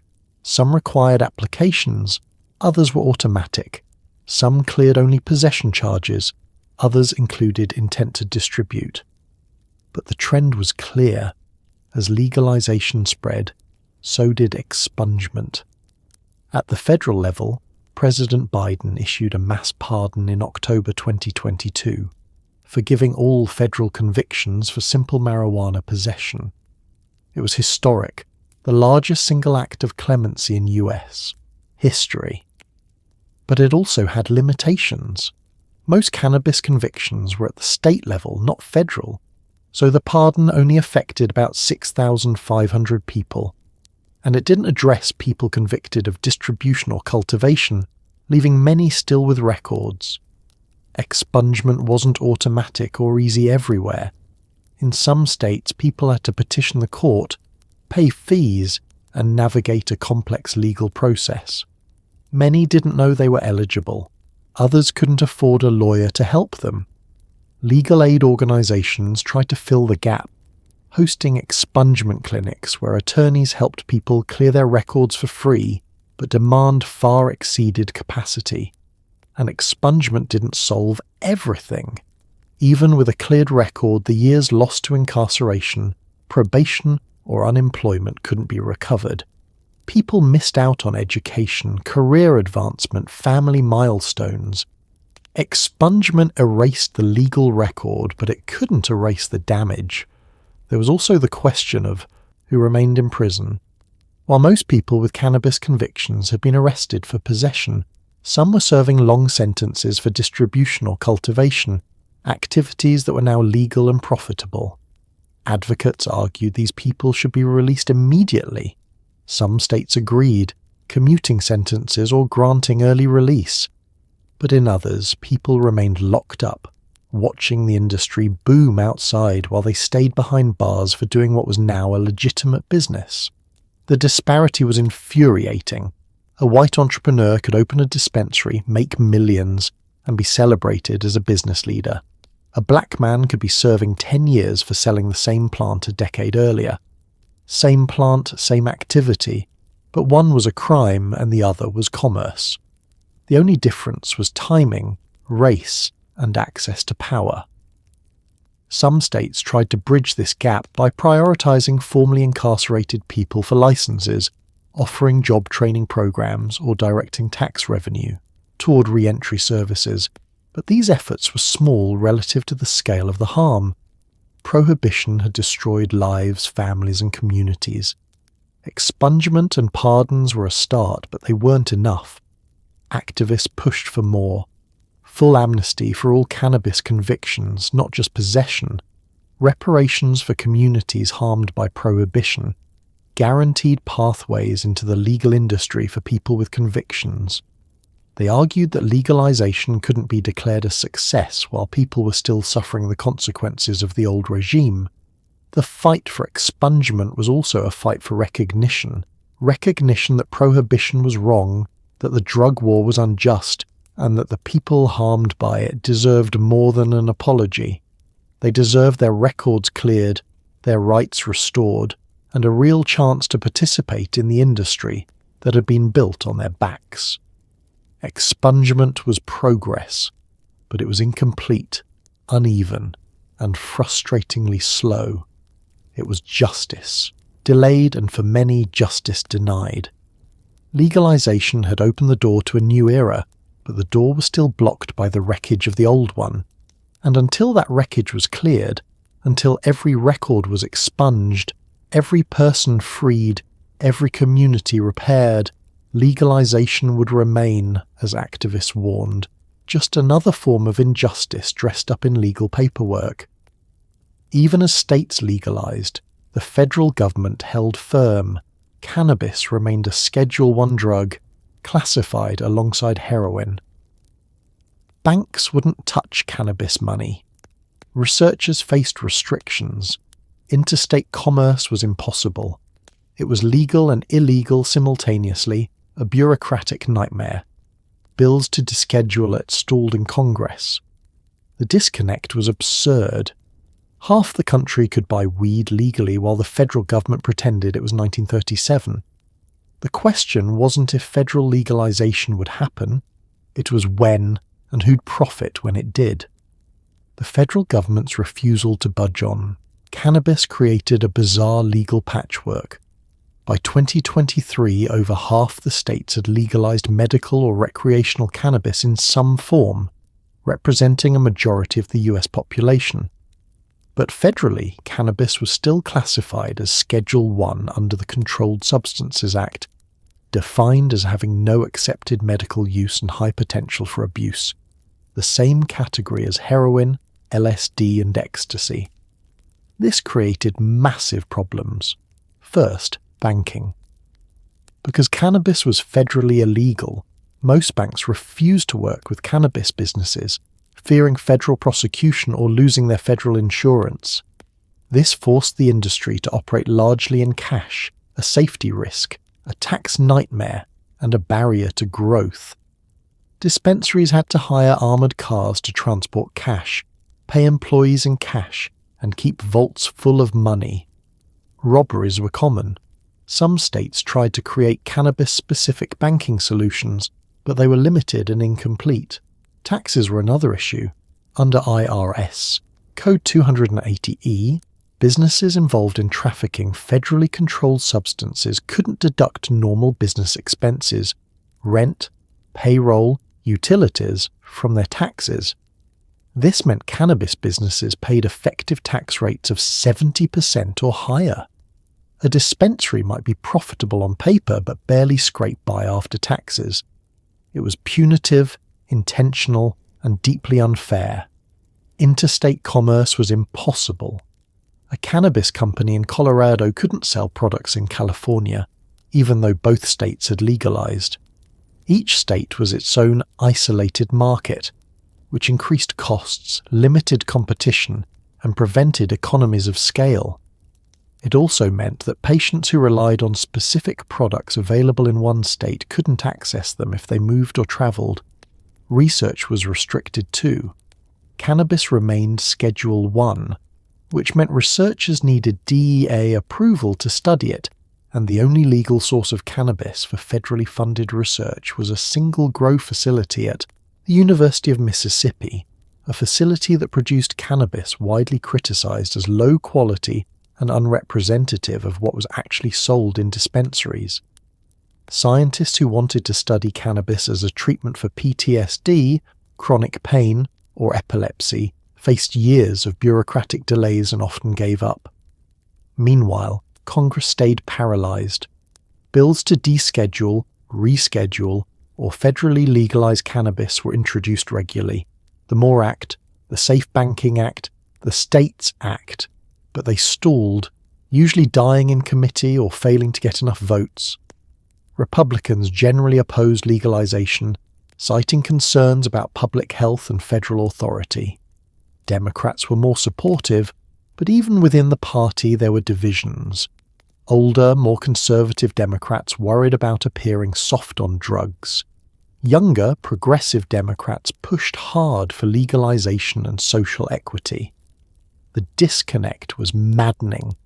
Polls consistently showed that a majority of Americans, including a majority of Republicans, supported legalization. But Congress, insulated from public opinion by gerrymandering, lobbying, and inertia, refused to act. Some hoped the Biden administration would change things. Biden had a complicated history with cannabis. He'd championed tough-on-crime policies in the 1980s and 90s, including mandatory minimums for drug offences. But by 2020, his position had evolved. He supported decriminalization, expungement, and medical legalization, but stopped short of endorsing full recreational legalization. His administration took some steps: mass pardons for federal possession convictions, a review of cannabis's Schedule 1 status, but stopped short of the sweeping reform advocates demanded. The federal stalemate had real consequences. It created legal uncertainty for businesses, stifled research, and left millions of people with records they couldn't clear. It meant that cannabis consumers in legal states still risked federal prosecution if they crossed state lines or worked for the federal government. It meant that veterans couldn't access cannabis through the VA, even in states where it was legal, because VA doctors couldn't recommend federally illegal substances, and it created an opening for powerful interests to shape federal policy when it finally did change. Pharmaceutical companies, alcohol companies, and tobacco companies, industries that had once opposed legalization, were now quietly lobbying for a seat at the table, hoping to dominate the market when federal legalization arrived. Some activists worried that by the time Congress acted, the industry would already be controlled by corporations, leaving little room for social equity, small businesses, or the communities that had fought for legalization. The question wasn't whether federal legalization would happen. The political momentum was too strong, the public support too clear. The question was how it would happen and who would benefit. Would it be comprehensive reform that included expungement, social equity, and justice for communities harmed by prohibition? Or would it be a corporate giveaway, legalizing cannabis while leaving the drug war's casualties behind? For now, the stalemate continued. States moved forward, Congress stayed stuck, and millions of people existed in a legal grey zone, following state law, breaking federal law, and hoping the feds didn't decide to enforce it. It was absurd, frustrating, and completely unsustainable. But until Congress acted, it was reality. Legal, illegal, and everything in between, all at the same time. America wasn't alone. Canada legalized nationally in 2018. Uruguay had done it years earlier. Mexico, Germany, and Thailand followed. Suddenly, the global conversation shifted. The UN, which had spent decades enforcing prohibition, began reconsidering. Countries that once arrested users were now regulating, taxing, and studying cannabis. The shift was tectonic, from criminal plant to legitimate industry, from moral panic to medical research, from prohibition to pragmatism. Uruguay was the first. In 2013, under President José Mujica, a former guerrilla fighter who'd spent years in prison and emerged as one of the world's most progressive leaders, Uruguay legalized cannabis for recreational use. It was a radical experiment, motivated not by profit but by public health and human rights. Mujica argued that prohibition had failed, that the drug war enriched cartels and destroyed communities, and that regulation was the only rational response. Uruguay's model was strict and government-controlled. The state regulated production, sale, and distribution. Users had to register with the government and could buy limited amounts from pharmacies. There were no flashy dispensaries, no cannabis tourism, no corporate profits. It was legalization designed to minimize harm, not maximize revenue. And it worked. Cannabis use didn't spike, crime associated with the black market decreased. The sky, once again, did not fall. Canada followed in 2018, becoming the first G70 nation to legalize recreational cannabis nationally. Prime Minister Justin Trudeau had campaigned on legalization, arguing that prohibition criminalized otherwise law-abiding citizens and enriched organized crime. When the Cannabis Act took effect on October 17, 2018, Canadians could legally buy cannabis from government-regulated stores or, in some provinces, private retailers. The Canadian rollout was bumpy. Regulations varied by province. Some provinces had too few stores, leading to shortages and long lines. Edibles and concentrates weren't immediately available, taking another year to hit the market. But overall, legalization was successful. Tax revenue flowed in. The black market shrank, and Canada became a global case study in how to legalize cannabis at the national level. Mexico's path to legalization was slower and more contentious. The Mexican Supreme Court ruled in 2018 that cannabis prohibition was unconstitutional, but Congress dragged its feet on passing legislation. Finally, in 2021, Mexico's lower house approved a bill to legalize recreational cannabis, making it the world's largest legal cannabis market by population. The law included social equity provisions, recognizing that Mexico's drug war, fueled by US demand and US policy, had devastated communities, particularly poor and indigenous populations. Germany, Europe's largest economy, announced plans to legalize in 2022, with full implementation expected by 2024. The German model emphasized public health, allowing personal cultivation and non-profit cannabis clubs while restricting commercial sales. It was a middle path, more liberal than prohibition, more cautious than full commercialization.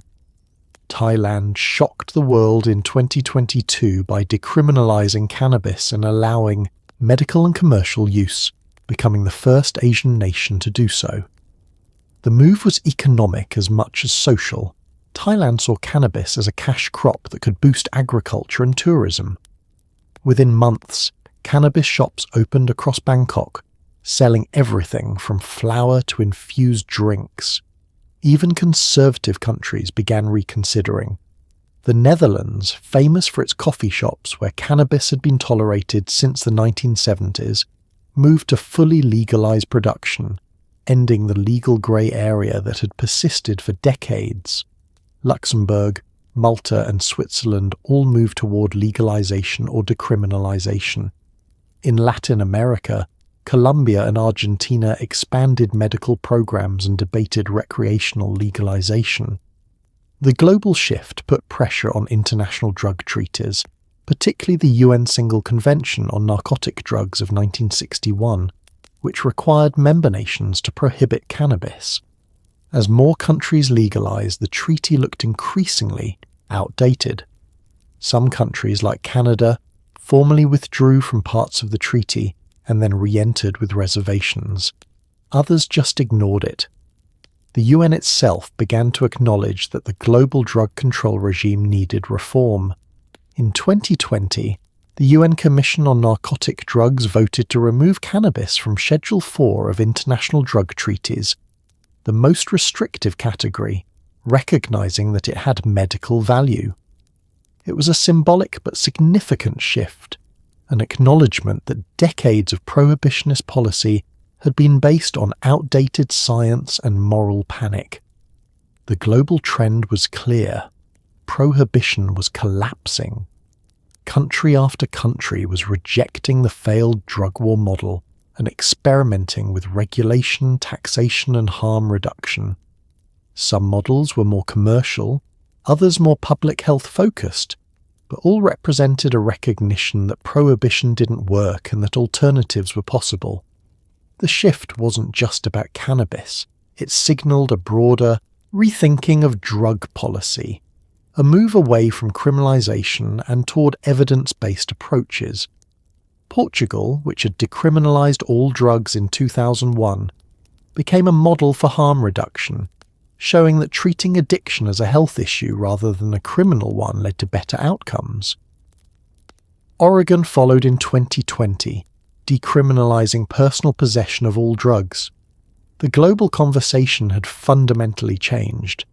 Just 2 decades earlier, cannabis legalization was considered radical, fringe, politically impossible. Now it was mainstream policy in major democracies. The question was no longer if countries would legalize, but how and what lessons they'd learn from each other in the process. For years, pharmaceutical companies funded anti-cannabis campaigns. Then they realized they could just sell it themselves. Marinol, Epidiolex, Sativex, synthetic or cannabis-derived medications hit the market. FDA, approved and expensive. The same industry that fought legalization now held patents. They didn't want you growing it in your backyard. They wanted you buying it from them at markup. It was the ultimate betrayal. Demonize the plant, criminalize the users, then monetize the medicine. Big Pharma's relationship with cannabis was always hypocritical, but it reached peak absurdity in the 2010. Pharmaceutical companies had spent decades funding anti-legalization campaigns, donating to politicians who supported prohibition and lobbying against medical marijuana laws. Their argument was always the same: cannabis is dangerous, unproven, and should remain illegal. But behind the scenes, they were racing to patent cannabis-derived drugs and capture the medical market before legalization made the plant freely available. Marinol was one of the first. Approved by the FDA in 1985, it was a synthetic version of THC, sold in pill form to treat nausea in cancer patients. It was legal, patentable, and profitable, everything natural cannabis wasn't. But patients hated it. Marinol took longer to work than smoked or vaporized cannabis. The dosing was hard to control, and it often caused uncomfortable side effects. Many patients preferred actual cannabis, which provided faster relief and allowed them to self-titrate the dose. But Marinol had one advantage: it was legal, and cannabis wasn't. Sativex, approved in Canada and Europe but not the US, was a cannabis-derived spray used to treat spasticity in multiple sclerosis patients. It contained both THC and CBD extracted from actual cannabis plants. The company that developed it, GW Pharmaceuticals, cultivated massive cannabis farms in the UK legally under government license, while the UK government continued to arrest people for possessing small amounts of the same plant. The irony was staggering. Then came Epidiolex, approved by the FDA in 2018. It was a purified CBD extract used to treat severe forms of epilepsy, and it was genuinely effective. Clinical trials showed it reduced seizures in children with conditions like Dravet syndrome and Lennox-Gastaut syndrome, sometimes dramatically. Parents who'd been arrested for giving their kids CBD oil could now legally get a prescription at $32,500 a year. That price tag wasn't an accident. GW Pharmaceuticals, which developed Epidiolex, held patents on CBD extraction methods and formulations, allowing them to charge monopoly prices even though CBD itself is a naturally occurring compound that anyone can extract from hemp. They took a plant that grew freely, patented a method of processing it, got FDA approval, and charged desperate families tens of thousands of dollars for access. The FDA approval of Epidiolex had another consequence. It gave the DEA cover to crack down on CBD products. The DEA argued that now that an FDA-approved CBD drug existed, all other CBD products were illegal, unapproved drugs. This put the booming CBD industry, which had exploded after the 2018 Farm Bill legalized hemp, in legal jeopardy. The government's message was clear. If Big Pharma made it, it was medicine. If you made it yourself, it was a crime. Pharmaceutical companies also funded research designed to cast doubt on whole plant cannabis while promoting their synthetic or standardized versions. They argued that smoked cannabis was inconsistent, that patients needed precise dosing, that only pharmaceutical-grade products were safe and effective. Some of this was true, standardization and quality control matter, but it was also self-serving. Pharmaceutical companies wanted to control the market, and they couldn't do that if people could grow their own medicine. The lobbying was brazen. In Arizona, Insys Therapeutics, a pharmaceutical company that made a synthetic opioid, donated $500,000 to oppose a 2016 ballot measure to legalize medical marijuana. They claimed they were concerned about public health, but internal documents later revealed the real reason. They were worried that legal cannabis would compete with their opioid product. The company's CEO was later convicted of bribing doctors and sentenced to prison, but the damage was done. Other pharmaceutical companies were more strategic. Rather than fight legalization, they positioned themselves to profit from it.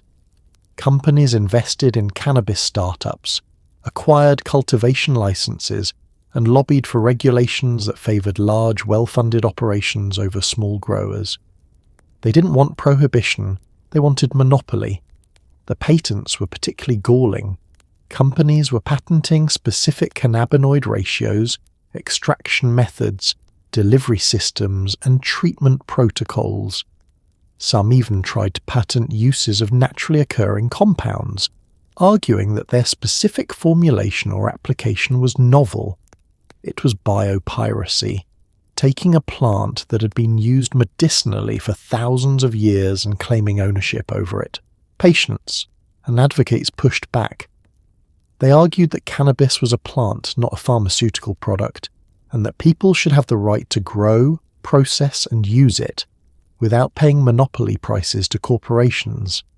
They pointed out the absurdity. You could get arrested for growing cannabis in your backyard, but a pharmaceutical company could grow tons of it legally and charge you $32,000 a year for a bottle of extract. Some states tried to protect patient access by allowing home cultivation and limiting pharmaceutical patents' impact on state cannabis programs. But at the federal level, Big Pharma had the advantage.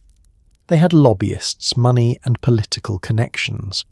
They could shape regulations, influence the FDA, and ensure that when federal legalization finally came, it would be on their terms. The irony was infuriating. The same industry that had helped criminalize cannabis was now profiting from it, using the legal system to maintain control and extract maximum profit. They'd turned medicine into monopoly, healing into revenue, and a plant that should have been freely available into a patented price-gouged product. Big Pharma's entry into cannabis wasn't about helping patients, it was about capturing a market, and in doing so they proved what activists had been saying all along. Prohibition was never about public health.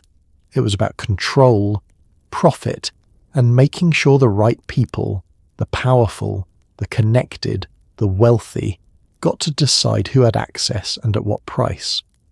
As legalization spread, two visions emerged.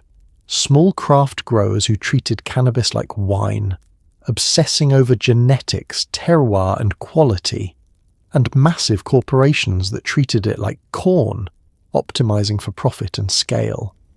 The craft growers had passion, but corporations had capital. The fight wasn't just economic, it was philosophical.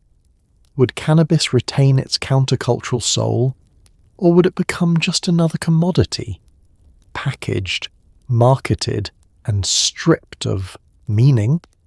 Craft cannabis growers were the original believers.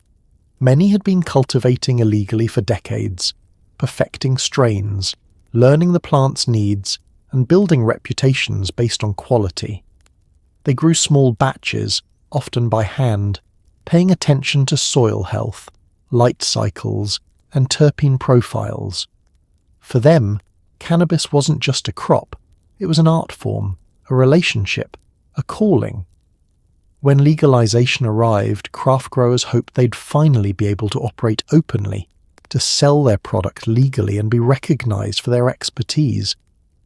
But the regulatory environment often worked against them. Licensing fees were high, compliance costs were steep.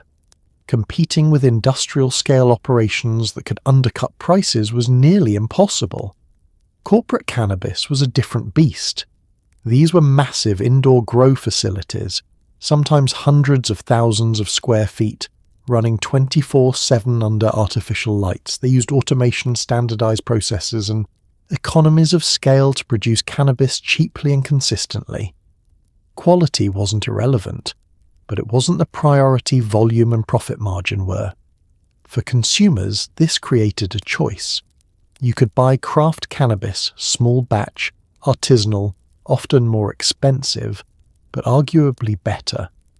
Or you could buy corporate weed, cheaper, more consistent, but lacking the character and care of craft product. It was the same divide you see in beer, coffee, or any industry where craft and corporate coexist. Craft growers argued that their product was superior. They pointed to the complexity of terpenes, the richness of flavour, the subtlety of effects. They said that cannabis grown with care in living soil, with attention to the plant's needs, was fundamentally different from cannabis grown hydroponically in a warehouse by workers following a checklist. It was the difference between a handcrafted guitar and one churned out on an assembly line. Both worked, but one had soul. Corporations argued that craft growers were romanticizing an inefficient process. They said that consumers wanted consistency, safety and affordability, and that only large-scale operations could deliver that. They pointed to the need for rigorous testing, standardized dosing, and professional management, things that small craft operations often struggled with. The tension played out in regulations. Some states created tiered licensing systems, with micro-licenses for small craft growers and larger licenses for corporations. The idea was to preserve space for craft producers while allowing industrial-scale operations to meet demand. But in practice, craft growers often struggled to compete even with preferential licensing because the market dynamics, distribution, retail access, marketing budgets favoured larger players. There was also a cultural divide. Craft growers saw themselves as stewards of cannabis culture, preserving genetics, maintaining traditions, and resisting commercialization. They were suspicious of corporations, many of which had no connection to cannabis culture and were just in it for profit. Corporations, meanwhile, saw craft growers as inefficient, nostalgic, and resistant to progress. Some tried to bridge the divide. A few larger companies acquired craft brands, promising to preserve quality while providing capital and distribution.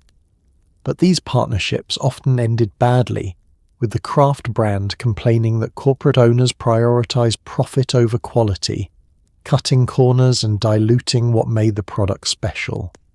Consumers were split.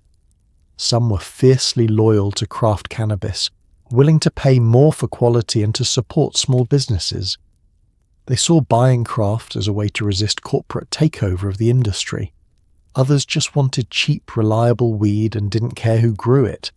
And many were somewhere in between, buying craft when they could afford it, and corporate when they couldn't. The fight for the soul of the industry wasn't just about cannabis. It was about values. Was legalization about creating a fair, diverse industry that honoured the plant's history and the people who'd risked everything to cultivate it? Or was it about maximising profit, streamlining production, and turning cannabis into just another consumer product? For craft growers, the stakes were existential. If they lost this fight, cannabis would go the way of beer, dominated by a few mega corporations, with craft relegated to a niche market for connoisseurs. The plant that had once symbolized rebellion and independence would become just another logo on a shelf, mass-produced and soulless. For now, the battle continued. Craft growers fought to survive, lobbying for regulations that protected small producers, building direct-to-consumer brands, and educating consumers about the difference between craft and corporate. Corporations expanded, consolidated, and invested in marketing, positioning themselves as the future of the industry. The outcome would shape not just the cannabis market, but the meaning of legalization itself. Would it be a victory for the people who'd fought for it, or just another industry captured by capital? The answer was still being written, one harvest at a time. Legalization is progress, but it doesn't undo the past. Millions were arrested, families were destroyed, lives were derailed, people died in prison, were deported, lost custody of their children, all for a plant that's now sold legally next to Starbucks. The cost wasn't measured in dollars, it was measured in generations. And while we celebrate legal dispensaries and tax revenue, we can't forget, prohibition was never about safety. It was about control, and the people it controlled are still paying the price. The numbers are staggering. Between 1965 and 2015, Over 20 million Americans were arrested for cannabis offences. That's more than the entire population of New York State. The vast majority, over 80%, were for simple possession, not distribution or cultivation. These weren't kingpins or cartel members. They were ordinary people caught with a joint, a bag, a plant. Each arrest rippled outward. A cannabis arrest meant a criminal record, which meant difficulty finding employment, housing, loans. It meant being barred from certain professions, teaching, nursing, law enforcement. It meant ineligibility for federal student aid, public housing, food stamps. A single arrest could trap someone in poverty for life. For people of colour, the impact was exponentially worse. Black Americans were arrested for cannabis at nearly 4 times the rate of white Americans, despite similar usage rates. In some cities, the disparity was even higher, 10 to 1, 20 to 1. These arrests fed into a broader system of mass incarceration that devastated black and brown communities, removing parents, breaking up families, and creating cycles of poverty and incarceration that persisted across generations. Children grew up without parents. A father arrested for selling weed to pay rent didn't just lose his freedom, he lost years with his kids, missed birthdays, graduations, milestones. Some lost custody entirely. Their children placed in foster care because a cannabis conviction made them unfit parents. Deportations were common. Immigrants, even legal residents who'd lived in the US for decades, were deported over cannabis convictions. Green card holders, DACA recipients, people who'd built entire lives in America were sent back to countries they barely remembered, separated from families, jobs, communities. People died. Some died in prison from violence, from illness, from suicide.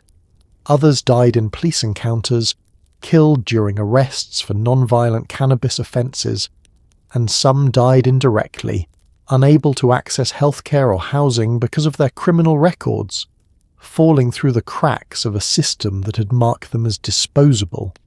The economic cost was incalculable. Billions were spent on enforcement, police, courts, prisons.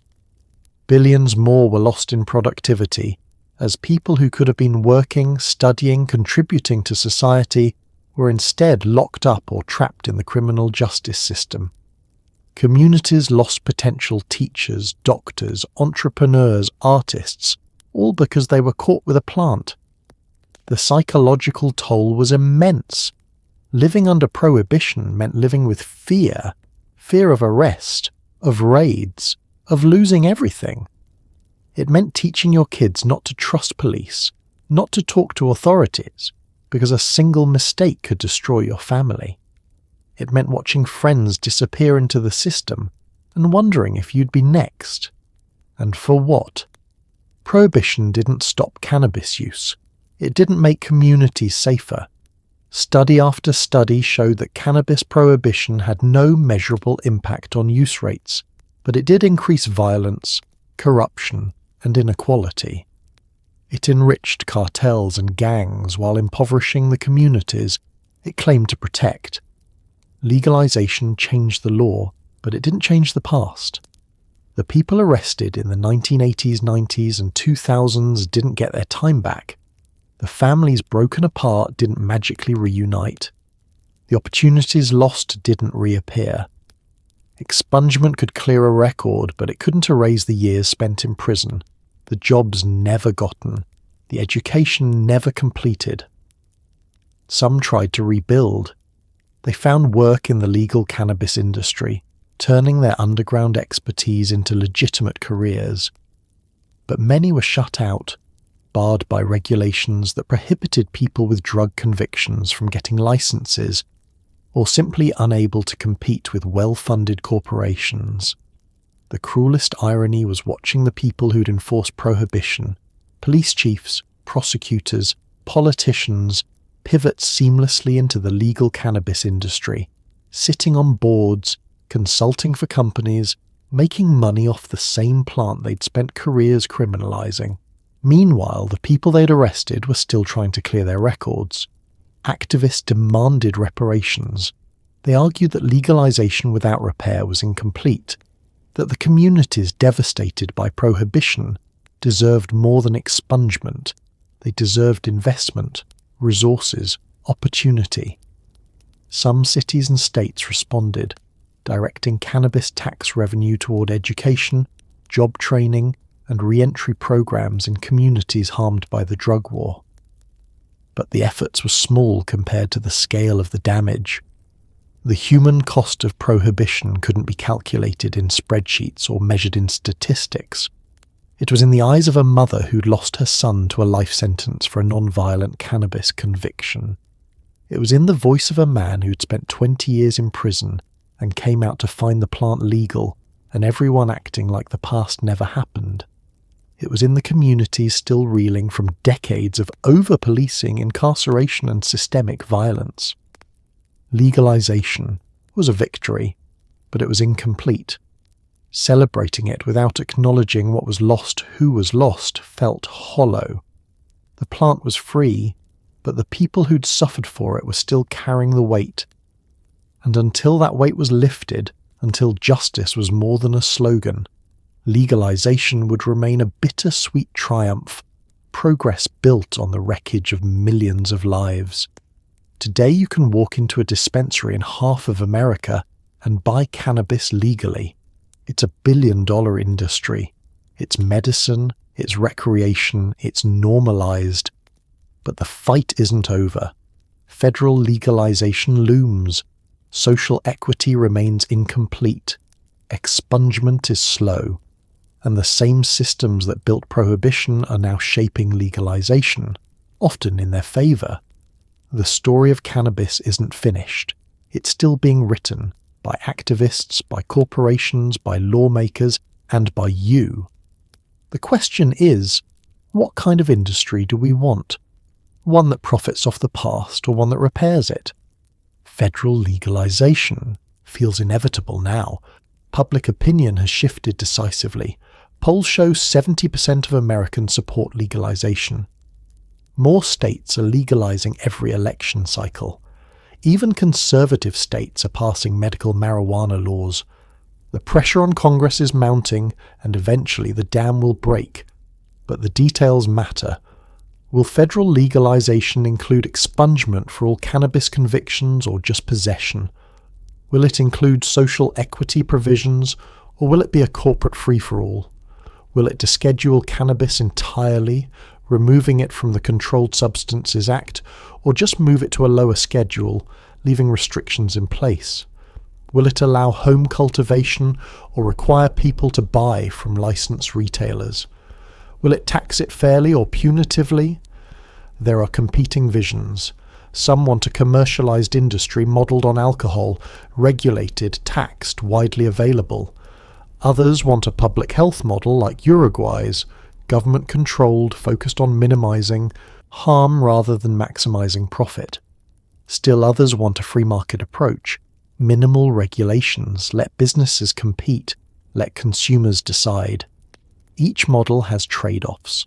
Commercial legalization generates revenue and creates jobs, but it also risks over-commercialization, aggressive marketing, and corporate consolidation. Public health models prioritize safety and equity, but they can be slow, bureaucratic, and limit consumer choice. Free market approaches maximize freedom and innovation, but they can lead to a race to the bottom on quality and a concentration of wealth among the already powerful. Social equity remains the most contentious issue.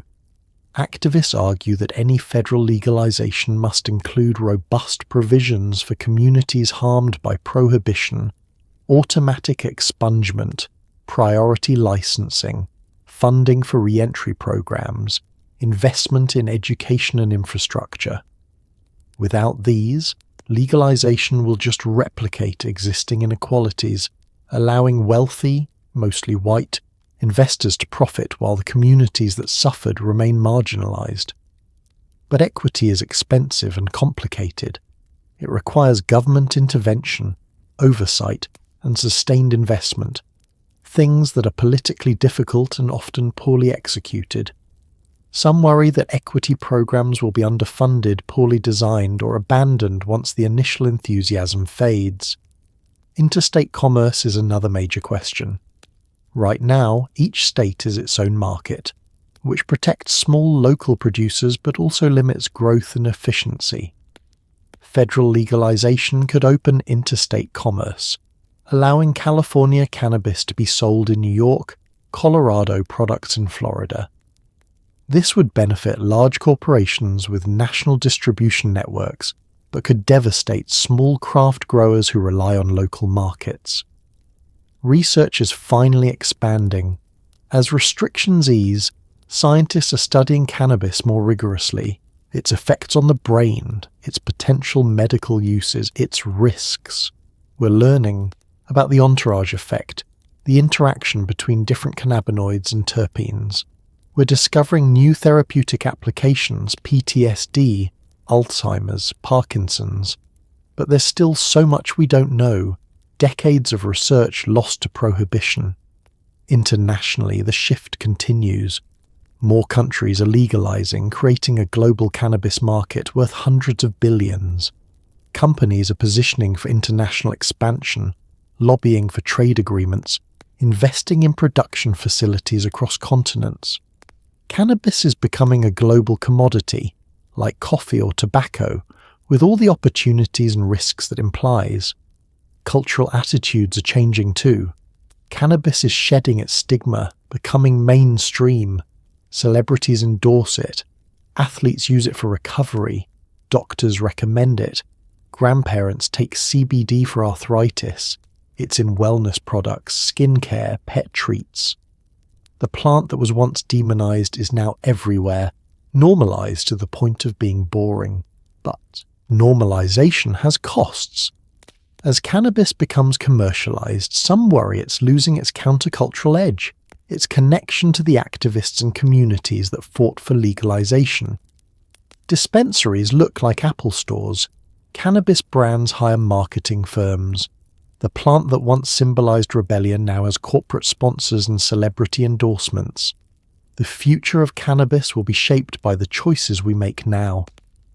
Do we create an industry that's equitable, or one that replicates existing power structures? Do we prioritize public health or profit? Do we remember the people who suffered under prohibition, or move on and pretend it never happened? The plant is the same. It's always been the same. What's changed is how we talk about it, how we regulate it, who gets to profit from it. Cannabis went from medicine to menace, and back to medicine again, not because the science changed, but because the politics did. The complete history of cannabis is a story of power, propaganda, and profit. It's a story of people, activists, patients, growers, lawmakers, fighting over what this plant means and who gets to control it. And it's not over. The next chapter is being written right now, in dispensaries and courtrooms, in legislatures and living rooms, in conversations about what justice looks like and who deserves a second chance. The future of cannabis is in our hands. Will we build an industry that honors the past, or one that erases it? Will we create opportunity for everyone, or just the already privileged? Will we legalize with justice, or just with profit in mind? The plant is legal in more places than ever before, but legal doesn't mean just. And until cannabis legalization includes repair for the harm done, until everyone who suffered under prohibition is made whole, the story isn't finished. It's just beginning. So here we are, the plant that emperors used as medicine 5,000 years ago, the plant that built empires and sailed ships across oceans, the plant that was demonized, criminalized, and turned into a weapon against entire communities. It's legal now. Well, sort of. In some places. Sometimes. It depends. You can walk into a dispensary in Denver, Los Angeles, or Toronto and buy cannabis like you're picking up groceries. You can choose between strains with names like Wedding Cake and Gorilla Glue, browse edibles shaped like gummy bears and ask a bud tender about terpene profiles as if you're ordering wine.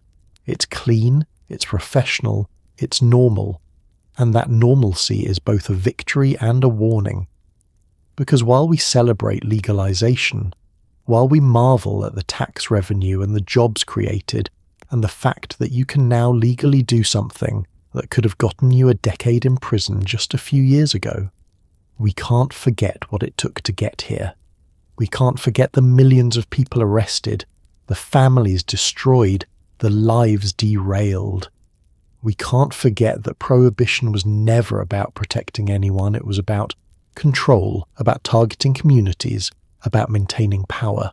Cannabis didn't change. The science didn't suddenly discover it was safe. The plant that Harry Anslinger called the assassin of youth in the 1930s is the exact same plant that doctors recommend for cancer patients today. What changed wasn't the truth. It was who had the power to decide what the truth was allowed to be. And now, as dispensaries open and billions of dollars flow, we're faced with new questions. Who gets to profit? The activists who risked everything, the communities that were devastated, or the investors who showed up late, the corporations with no connection to cannabis culture, the politicians who supported prohibition and now sit on company boards. Legalization without justice isn't progress, it's just a new kind of exploitation. And until every cannabis conviction is expunged, until everyone locked up for non-violent offences is freed, until the communities harmed by prohibition receive real repair and real opportunity, the fight isn't over. Cannabis has come full circle, from ancient medicine to modern medicine, from sacred plant to Schedule I narcotagent, from criminal enterprise to billion-dollar industry. But its story isn't just about a plant, it's about us. It's about how we treat each other, how we decide what's acceptable and what's criminal, who we protect and who we punish. The future of cannabis is still being written. It will be shaped by the choices we make right now, whether we demand equity or accept inequality, whether we prioritize justice or just profit, whether we remember the people who suffered or move on and pretend the drug war never happened. So tonight, as you drift off to sleep in a world where cannabis is legal in half the country, take a moment to think about how we got here. Think about the emperors and the activists, the patients and the prisoners, the growers and the lawmakers. Think about the propaganda and the protests, the lies and the science, the suffering and the slow, hard-won victories. And maybe, just maybe, think about what kind of future you want to help create. One where the mistakes of the past are acknowledged and repaired, or one where we just replace old injustices with new ones dressed up in legal paperwork and corporate branding. The plant is still here, growing, adapting, surviving, just like it always has. The question is, what will we do with it? And more importantly, what will we do for the people who paid the price for our decades of getting it wrong? Sleep well. The story continues tomorrow.